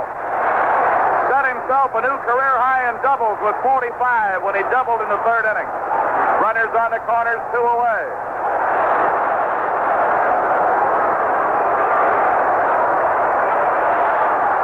James to the stretch. Pitch to Parker. Swing and a miss on a slider, and it's strike 1. Now with 10 runs on 12 hits. The Pirates 1 run on 7 hits. Keeson has gone all the way against Rogers, Bunsen, Atkinson, Fryman, and James. Here's the stretch and the pitch on the way. Swing and a miss. Handcuffed him with that one, and it's 0-2. Parker is the 8th man to bat in the inning. In the 6th inning, the Pirates batted around and scored 4. They've scored 3 more in this inning and lead 10-1.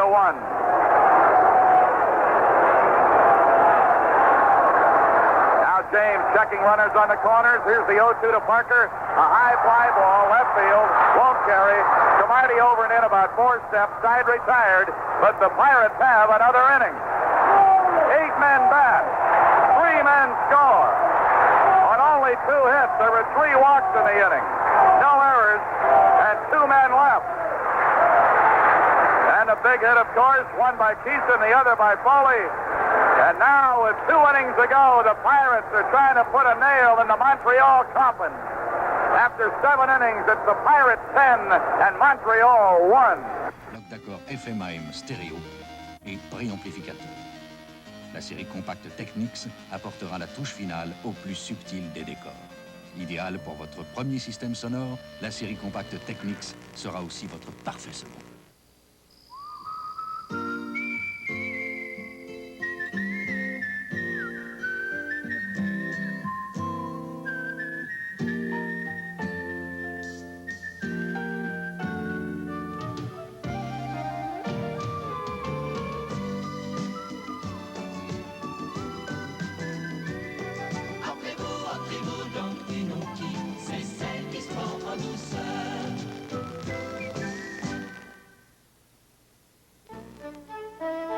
Ici, Radio-Canada. Mon premier souvenir de HFC remonte à 1928. En fait, ça s'appelait autrement dans le temps. J'y étais allé avec mon père qui m'a donné de judicieux conseils concernant l'utilisation du crédit. Getting ready to go to the 8th inning, and Bruce Keeson, who has done some job here tonight, is getting ready to work. He helped himself, drove in a run in that inning. He's got a 9-run lead with 6 outs to go. And in the 8th inning, it'll be Scott, Dawson, and Staub to face the Pirate right-hander. Hagen and her husband here tonight as she celebrates their 41st birthday. She's still counting them, I guess. Either that or her husband was cheating a little when he wrote it on the note.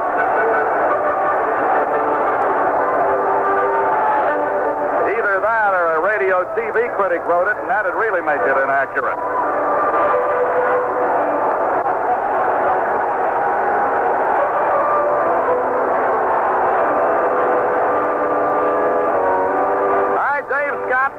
Make that Rodney Scott 2 for 3.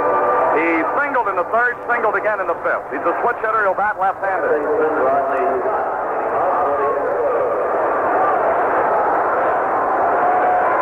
Keeson going to take a walk around the hill, work with a rosin bag, and throw it away. Then look down in to get the sign from Ed Ott. Keeson to the line, pitch to Scott on the way, shows bunt. It's a strike on the outside corner. Ed Ott catching Keeson. Regular infield is Stargell at first, Garner second, Foley short, Matlock at third. Robinson replaced Milner in left in the 7th inning. Moreno center, Parker in right. Now Scott going to come over and either change bats or work on the handle of that one. But at any rate, he's going to disappear into the dugout down by the bat rack. Strike 1 to count. Tomorrow is a 1:05 start, 12:50 for the warm-up. But I hope you're going to take advantage of this beautiful fall weather we're having in Pittsburgh and come out and see a game in the daytime in the middle of the week. It's a makeup game with the St. Louis Cardinals tomorrow afternoon here at Three Rivers. The Cubs will be in for the weekend with their interim manager, their third base coach, Joey Amalfitano, taking over for Herman Frank, who resigned with a flourish on Monday.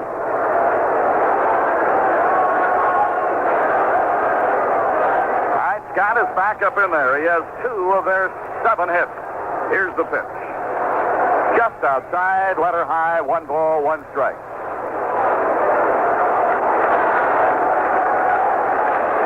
Keeson bending over to get the sign. Right-hander pumps and brings it way high, and it's 2-1. The only blemish for Keeson here tonight was a leadoff homer in the 7th inning by Spire, but then the Bucks went right out and got 3 more and have spread the gap to a 9-run lead. Top to right side. Stargell going to let it go through. Garner will throw to Keeson, covering. Good play, 4-1. Geiner, the pitcher, Keeson at the bag. Any ball hit on that side, it's Keeson's job to get over, and he was there to take the throw from Geiner. Stargell, moving quickly to his right, realized that it was a better play for Strap. Let it go under his glove, score it 4-1, and make it one away.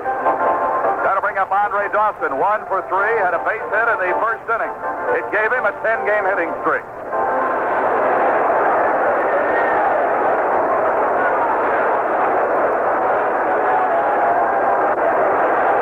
Keeson with one away in the 8th inning and leading 10-1. And a strike is called. Dr. Louis Zona from Newcastle.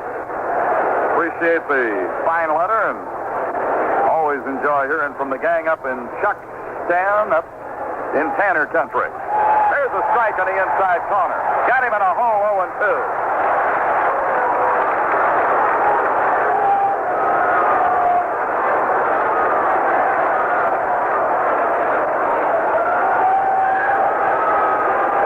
Keeson walked around a moment. Now he's back up on the hill and ready. The 0-2 pitch. Swing and a miss. Foul dropping right at the catcher's feet. Oh, he ran that ball right in on his knees. I don't know how he got enough wood on it to foul it. It's still 0-2. 4 more games after tonight for the Pirates. 5 more after tonight for Montreal. All 4 for the Pirates are at home. 1 with the Cardinals, 3 with the Cubs. 2 of the 5 remaining for the Expos. Doubleheader tomorrow in Atlanta. Then they go home for a weekend of 3 with the Phillies. In the case of a tie, Montreal won the toss. We would play in Montreal at 1:35 Monday afternoon. There's a tapper right side, right to Stargell. He's going to flip it to Keeson. Dawson is out, and it's 2 away in the Montreal 8th.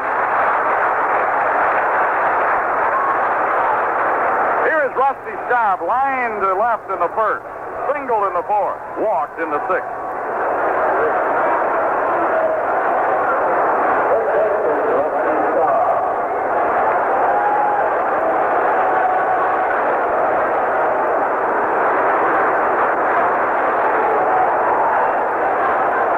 Thank the William J. Paxtons on Longbow Drive here in Pittsburgh for their nice letter regarding the broadcast this year as we get down to the tail end.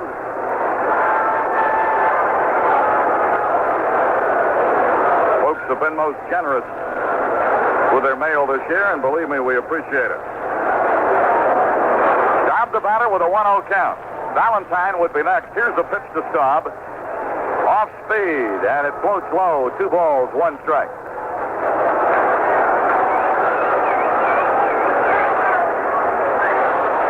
The 2-0 on the way to Staub, and it's low for a ball. Staub hitting .267 as he stands in. 1 for 2 tonight, and the 3-0 to him. Strike at the knees, inside corner, 3-1. Kenny Boyer, who had his contract renewed for 1980, will bring the Cardinals in here tomorrow. Here's the 3-1, and he walked him. Little sinker low outside. That puts Staub on with 2 away. That is the second walk given up by Keeson. Both have gone to Rusty Staub in his last 2 trips. Ellis Valentine 0 for 3. Staub's at first with 2 down. Stargell doesn't need to bother about holding him. He wouldn't be running under any conditions, let alone when you're down by 9. And with 2 away.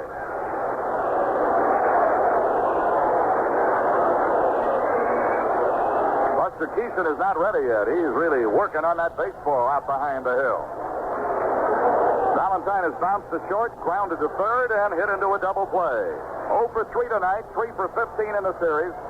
In the last series between these 2 evenly matched teams. And the pitch on the way to Valentine. Down low with that slider, and it's 1-0. Larry Parrish, their leading home run hitter, is due up next.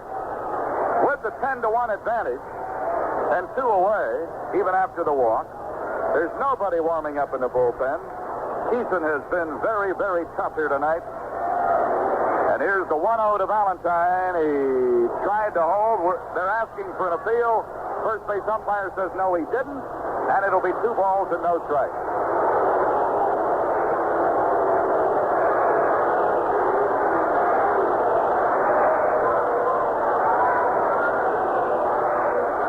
Here's the pitch. A strike on the letters, inside corner.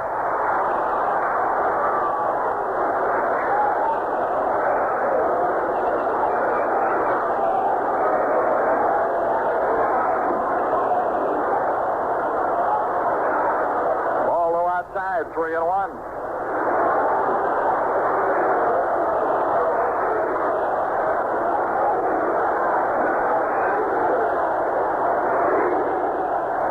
The Buck fans getting in on the defense stand again here tonight. Hey, swing and a miss, and it's 3-2.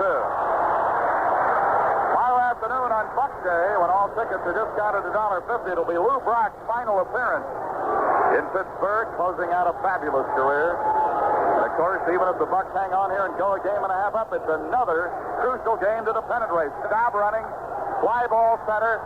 Moreno to his right, 8-step, has it, side retired.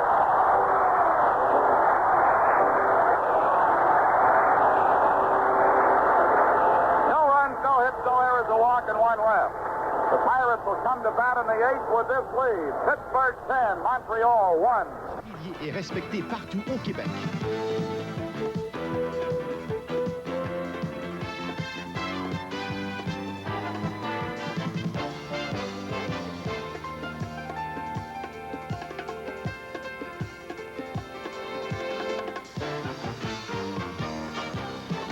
Une présence active dans un monde de plus en plus sportif, Sport au kiff. Tout seul fini, idéal pour jeune couple? Très bien, monsieur. Merci. Possibilité d'avancement. Je note, madame. J'aime ça être indispensable. Oui, dans l'édition de demain, sans faute. Je vous donne le numéro de téléphone. 285-7111. Facile. 285-7111. Oh, vous l'avez vendu, déjà. Nos petites annonces dans la presse, c'est facile et super efficace. Appelez-nous. Un crocodile.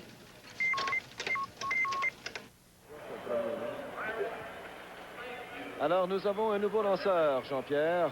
42,043 paid here tonight with over 48,000 in the house. As the Buck fans have come out to cheer on their battling Bucks. And it looks like it's worked because if they hang on here, they will have taken 3 out of 4 and 5 out of the last 6 from the Expos going back to last Monday at the Big O up in Montreal. Remember, the game tomorrow starts at 1:05. Why don't you work a half a day, take a lunch right here at the park, and watch your Bucks try to increase that lead and put the pressure on Montreal because they won't play until after our game is over tomorrow, and they have a doubleheader in Atlanta at 5. We ought to be long gone by then. That'd be something if you could put it up to 2 full games. And that's what the Pirates will be shooting for here tomorrow afternoon. Here's Willie Stargell.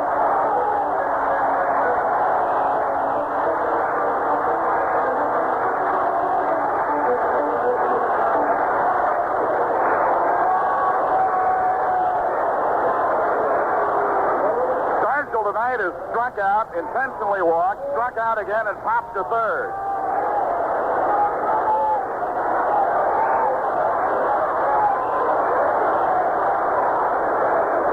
First pitch to him is the ball.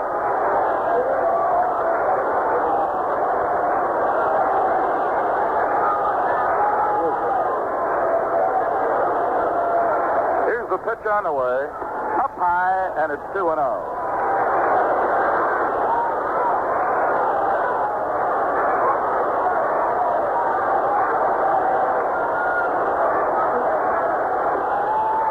The right-hander is the new pitcher for the Expos. Fouled back here to the left into the seat.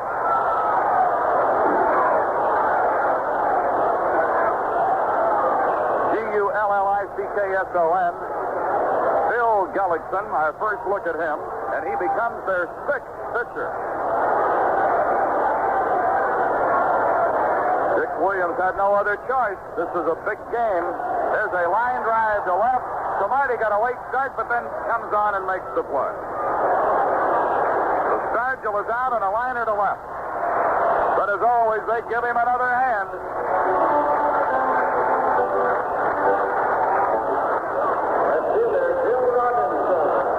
Bill Robinson batting for the second time tonight. Came on in the seventh for Milner, and his first at bat, he bounced out to their first baseman. Nobody on, one down. Gullickson delivering inside low, ball one. In the ninth inning for Montreal, they will have Parrish, Fire, and Dyer. Pittsburgh in front, 10-1. Swing, and he missed, and it's 1-1. The Pirates get this ball game. They'll be 96-62. And a game and a half in front. Here's the 1-1 on the way. Line drive hit left field. A broken bat single to left. So Robinson is on.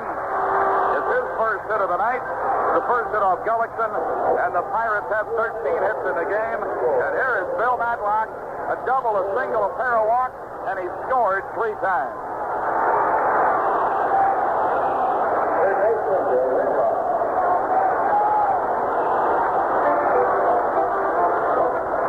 Hitting .295 with 4 games remaining. He's got a shot at .300. Swing and a miss. He was trying to unload one. Oh, brother. With a little compact stroke of his, you don't see him overswing very often. But leading 10-1, oh, it looked like he was trying to drive one out of here and really put the icing on the cake. Fouled off. Strike 2 to Bill Matlock, with Robinson at first and 1 down. Tomorrow in the Cardinal game, it'll either be John Candelaria or Jim Bibby. Bob Force will pitch for the Redbirds.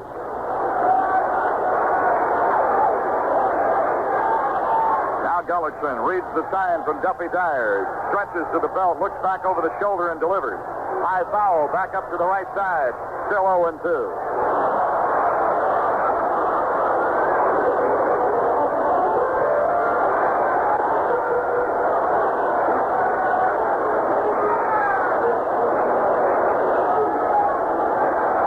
And 2 strikes.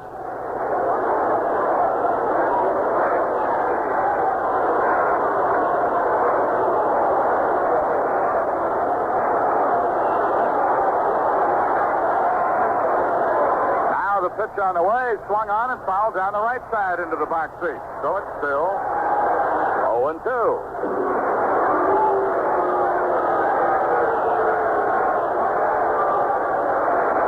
Who picked up a couple of RBIs with a double in the 6th inning, when for all practical purposes the Pirates broke it loose with a 4-run 6, is the on-deck hitter. Now the first base umpire calling time because the guard down here behind the screen had to knock a ball off the screen. 0-2 as Matlock bats. Bill Robinson with a single at first and 1 down. Look back over the shoulder, delivering a line drive single into center. Third straight hit with a walk and another walk, and he's on for the 5th straight time. Boy, the mighty Mad Dog is pursuing that coveted 300 average now. That's 14 Pirate hits. They've doubled Montreal in the hit column, 14-7. They lead in the score, 10-1. With as many as bats as that he has, I don't know if that hit can pick him up another point or not.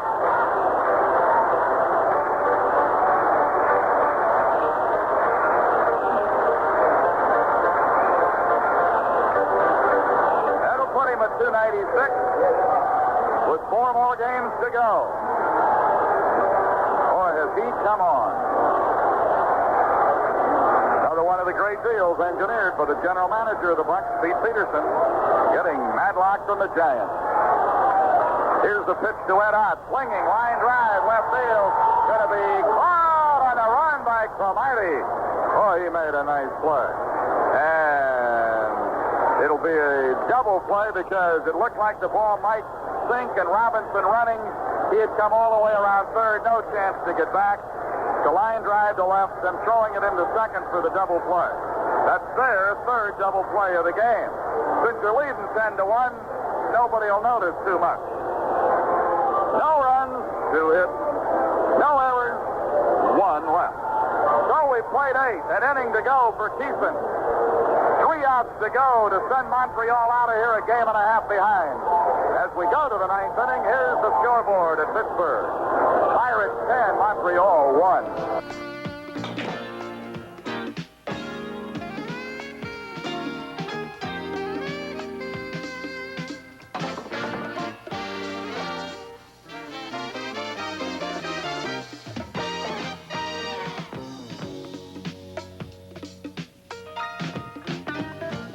Eh ben, mon grand, tu choisis la bière. C'est déjà fait. C'est qui se prend tout ça. Quand c'est la haut kiff qu'on préfère, c'est comme s'il n'y avait pas d'autre bière. Offrez-vous donc une eau kiff. Eau kiff, ça se prend en douceur. C'est celle qui se prend en douceur. Ben, Jean-Pierre, si l'on revoyait ce double jeu assez inusité. D'abord, c'est Gullickson, Bill Gullickson, et Ott, qui, encore une fois, pousse la balle au champ gauche. Voici Cromartie qui fait une belle course, réussit le catch, et on a l'impression que tout le monde pense que c'est le 3e retrait. Et Cromartie lui-même n'a pas réagi. Il l'a fait sous l'instance de Spire. C'est Spire qui lui indique ici, il lance au 2e. Oui. Alors, c'est donc un 3e double jeu pour les Expos dans le match. Heureusement qu'il y a eu ça. Et celui qui a été retiré, eh bien, c'était Robinson au 2e. Et là, ben, c'est le dernier espoir, la dernière chance pour les Expos. Ça prendrait tout un miracle. Hein? Eh bien, à Atlanta, les Braves mènent. All right, here, Bruce Keeson has gone all the way against 6 Montreal pitchers. Last night was a pivotal game for the Pirates. Tonight was another one after splitting the doubleheader Monday. Most felt that the Pirates needed to take 3 out of 4. It looks like they're going to do it. So Keeson has pitched very, very well here tonight. He's got a 9-run lead. And Larry Parrish will be leading it off, followed by Spire and then Dyer. And a century on the birthday of our Pirate fans today, Emilia Bassett, 100 years old today from North Irwin. I hope that it's been a happy day on the 100th birthday for Emilia Bassett and for all Pirate fans everywhere, taking 3 out of 4 here after we get 3 more out. Larry Parrish is 0 for 3. Keeson's pitch to him is up high a ball. Keeson has walked but 2. He has struck out 4. He has faced 7 hits effectively. A home run by Spire, their only tally. Strike called with a slider on the outside corner. Pirates have 10 runs on 14 hits. Expos 1 run, 7 hits. High pop on the first base side. Keeson yelling for Stargell to take it, and he does. Midway between the mound and the first base line. 1 away in the 9th.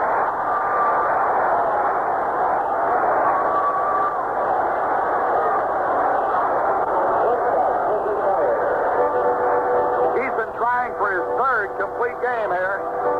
Spire, who's had 2 for 3, and his 2nd hit was a home run in the 7th inning over the left field fence.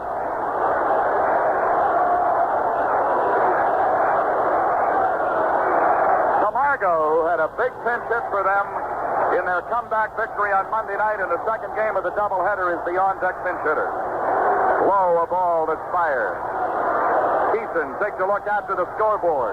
He's got to like what he saw. He's leading 10-1. Here's the 1-0 to Spire. Lines it foul way up on the left side.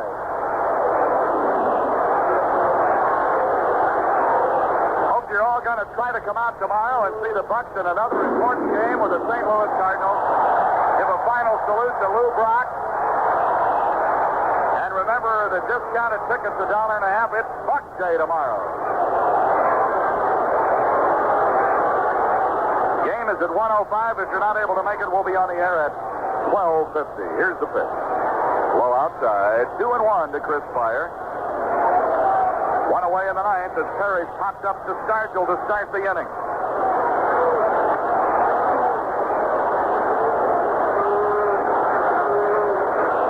actually got us on the board early in the first with an RBI single. Geiner hit a 2-run homer in the fourth. That puts the Bucks on their way. Smash to third. Came up on Matlock. Fires. Throws. Got it.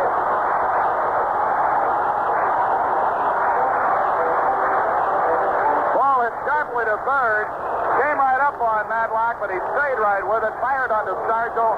And now Camargo will be the pinch hitter.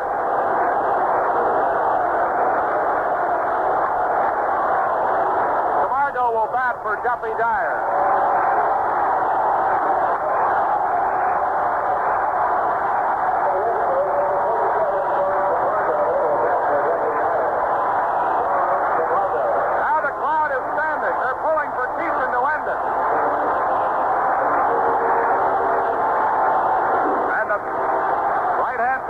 Who only needs one out to nail it down here and make it 3 out of 4 in the series. Here's the pitch on the way, and a ball down low. The Cardinals are here tomorrow. The Cubs are in for the weekend. Here's the 1-0 to Camargo. High, a ball. It's 2-0.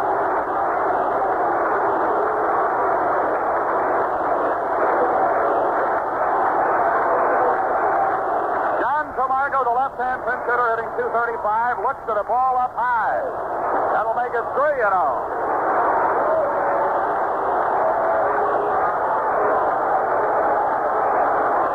Here's the pitch, and he walks him on 4 pitches. So it's 2 away in the ninth. Keeson prolongs the agony here. Also prolongs the inevitable because it's 10-1 Pirates.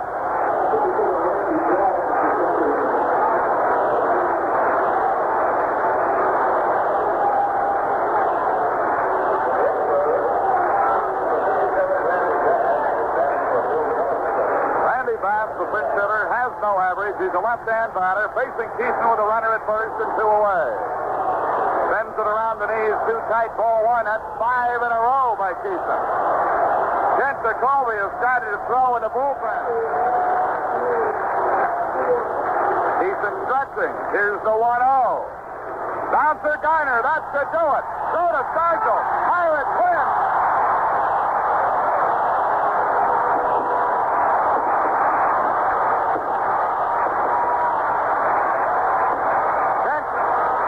Jacoby can sit down and relax now because Keeson got the final out. He went all the way to do it. The magic number is 4, and the Buccos have knocked the Montreal Expos a game and a half behind by taking 3 out of 4 in the series. The Buccos did not let the disappointing loss in the second game Monday night get to them. They roared back with a vengeance. They scored 20 runs in the next 2 games. 10-4 last night, 10-1 tonight.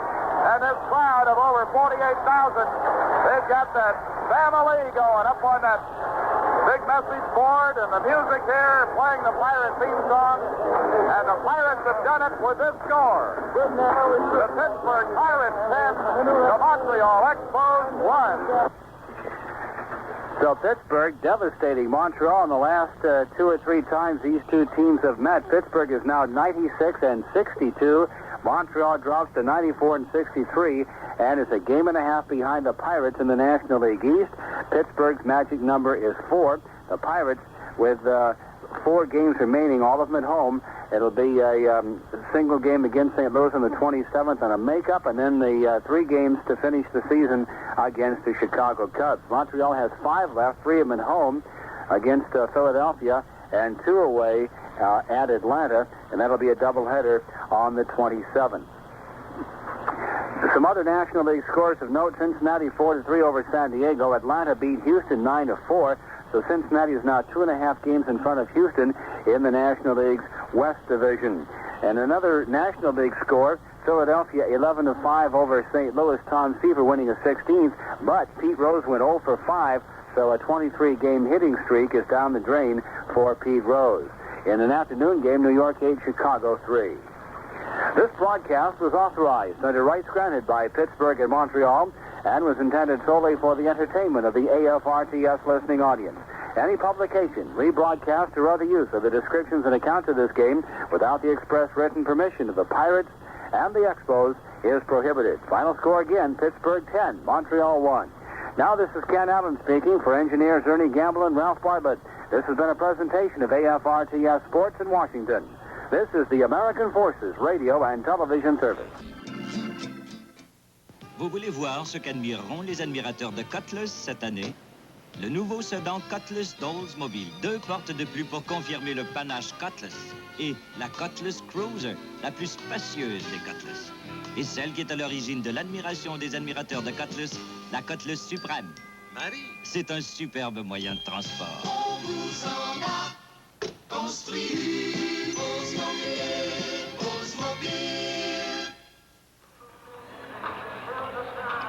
Monsieur Roy, les vedettes de la rencontre. Eh bien, au premier rang, je place le joueur de deuxième but, Garner, Phil Garner, qui a obtenu 2 en 3, un circuit, 3 points produits. Au deuxième, Madlock, qui a obtenu 3 en 3, un double. Et au troisième rang, j'ai placé Bruce Keeson, qui vient de remporter son 12e gain et qui a lancé 110 tirs, plutôt qui a effectué 110 tirs, dont 75 prises pour remporter cette 12e victoire et son 3e match complet. Eh bien, c'est un excellent choix. Donc, je rappelle Garner, Madlock et Bruce Keeson. C'est ça. Eh bien, vu l'importance des derniers matchs de la saison qui seront disputés à Montréal contre Philadelphie au cours du prochain week-end, nous téléviserons les rencontres de vendredi et de samedi, vendredi soir et samedi après-midi. Il y a également une possibilité pour dimanche si le match était capital. Et s'il y avait égalité entre les Expos et les Pirates, eh bien, ce match additionnel du 1er octobre serait également télévisé. Au nom de Jean-Pierre Roy, Pierre Murphy, Paul Tardif, Ivor Pearson, Louis Grenier, Claude Daou, Brenda O'Farrell et Jacques Primo. Ici Guy Ferron. Je vous remercie de votre attention. À tous, une bonne fin de soirée. À nouveau, la marque finale ce soir, Montréal 1 et Pittsburgh 10. Ce reportage de baseball vous parvenait du Three Rivers Stadium de Pittsburgh.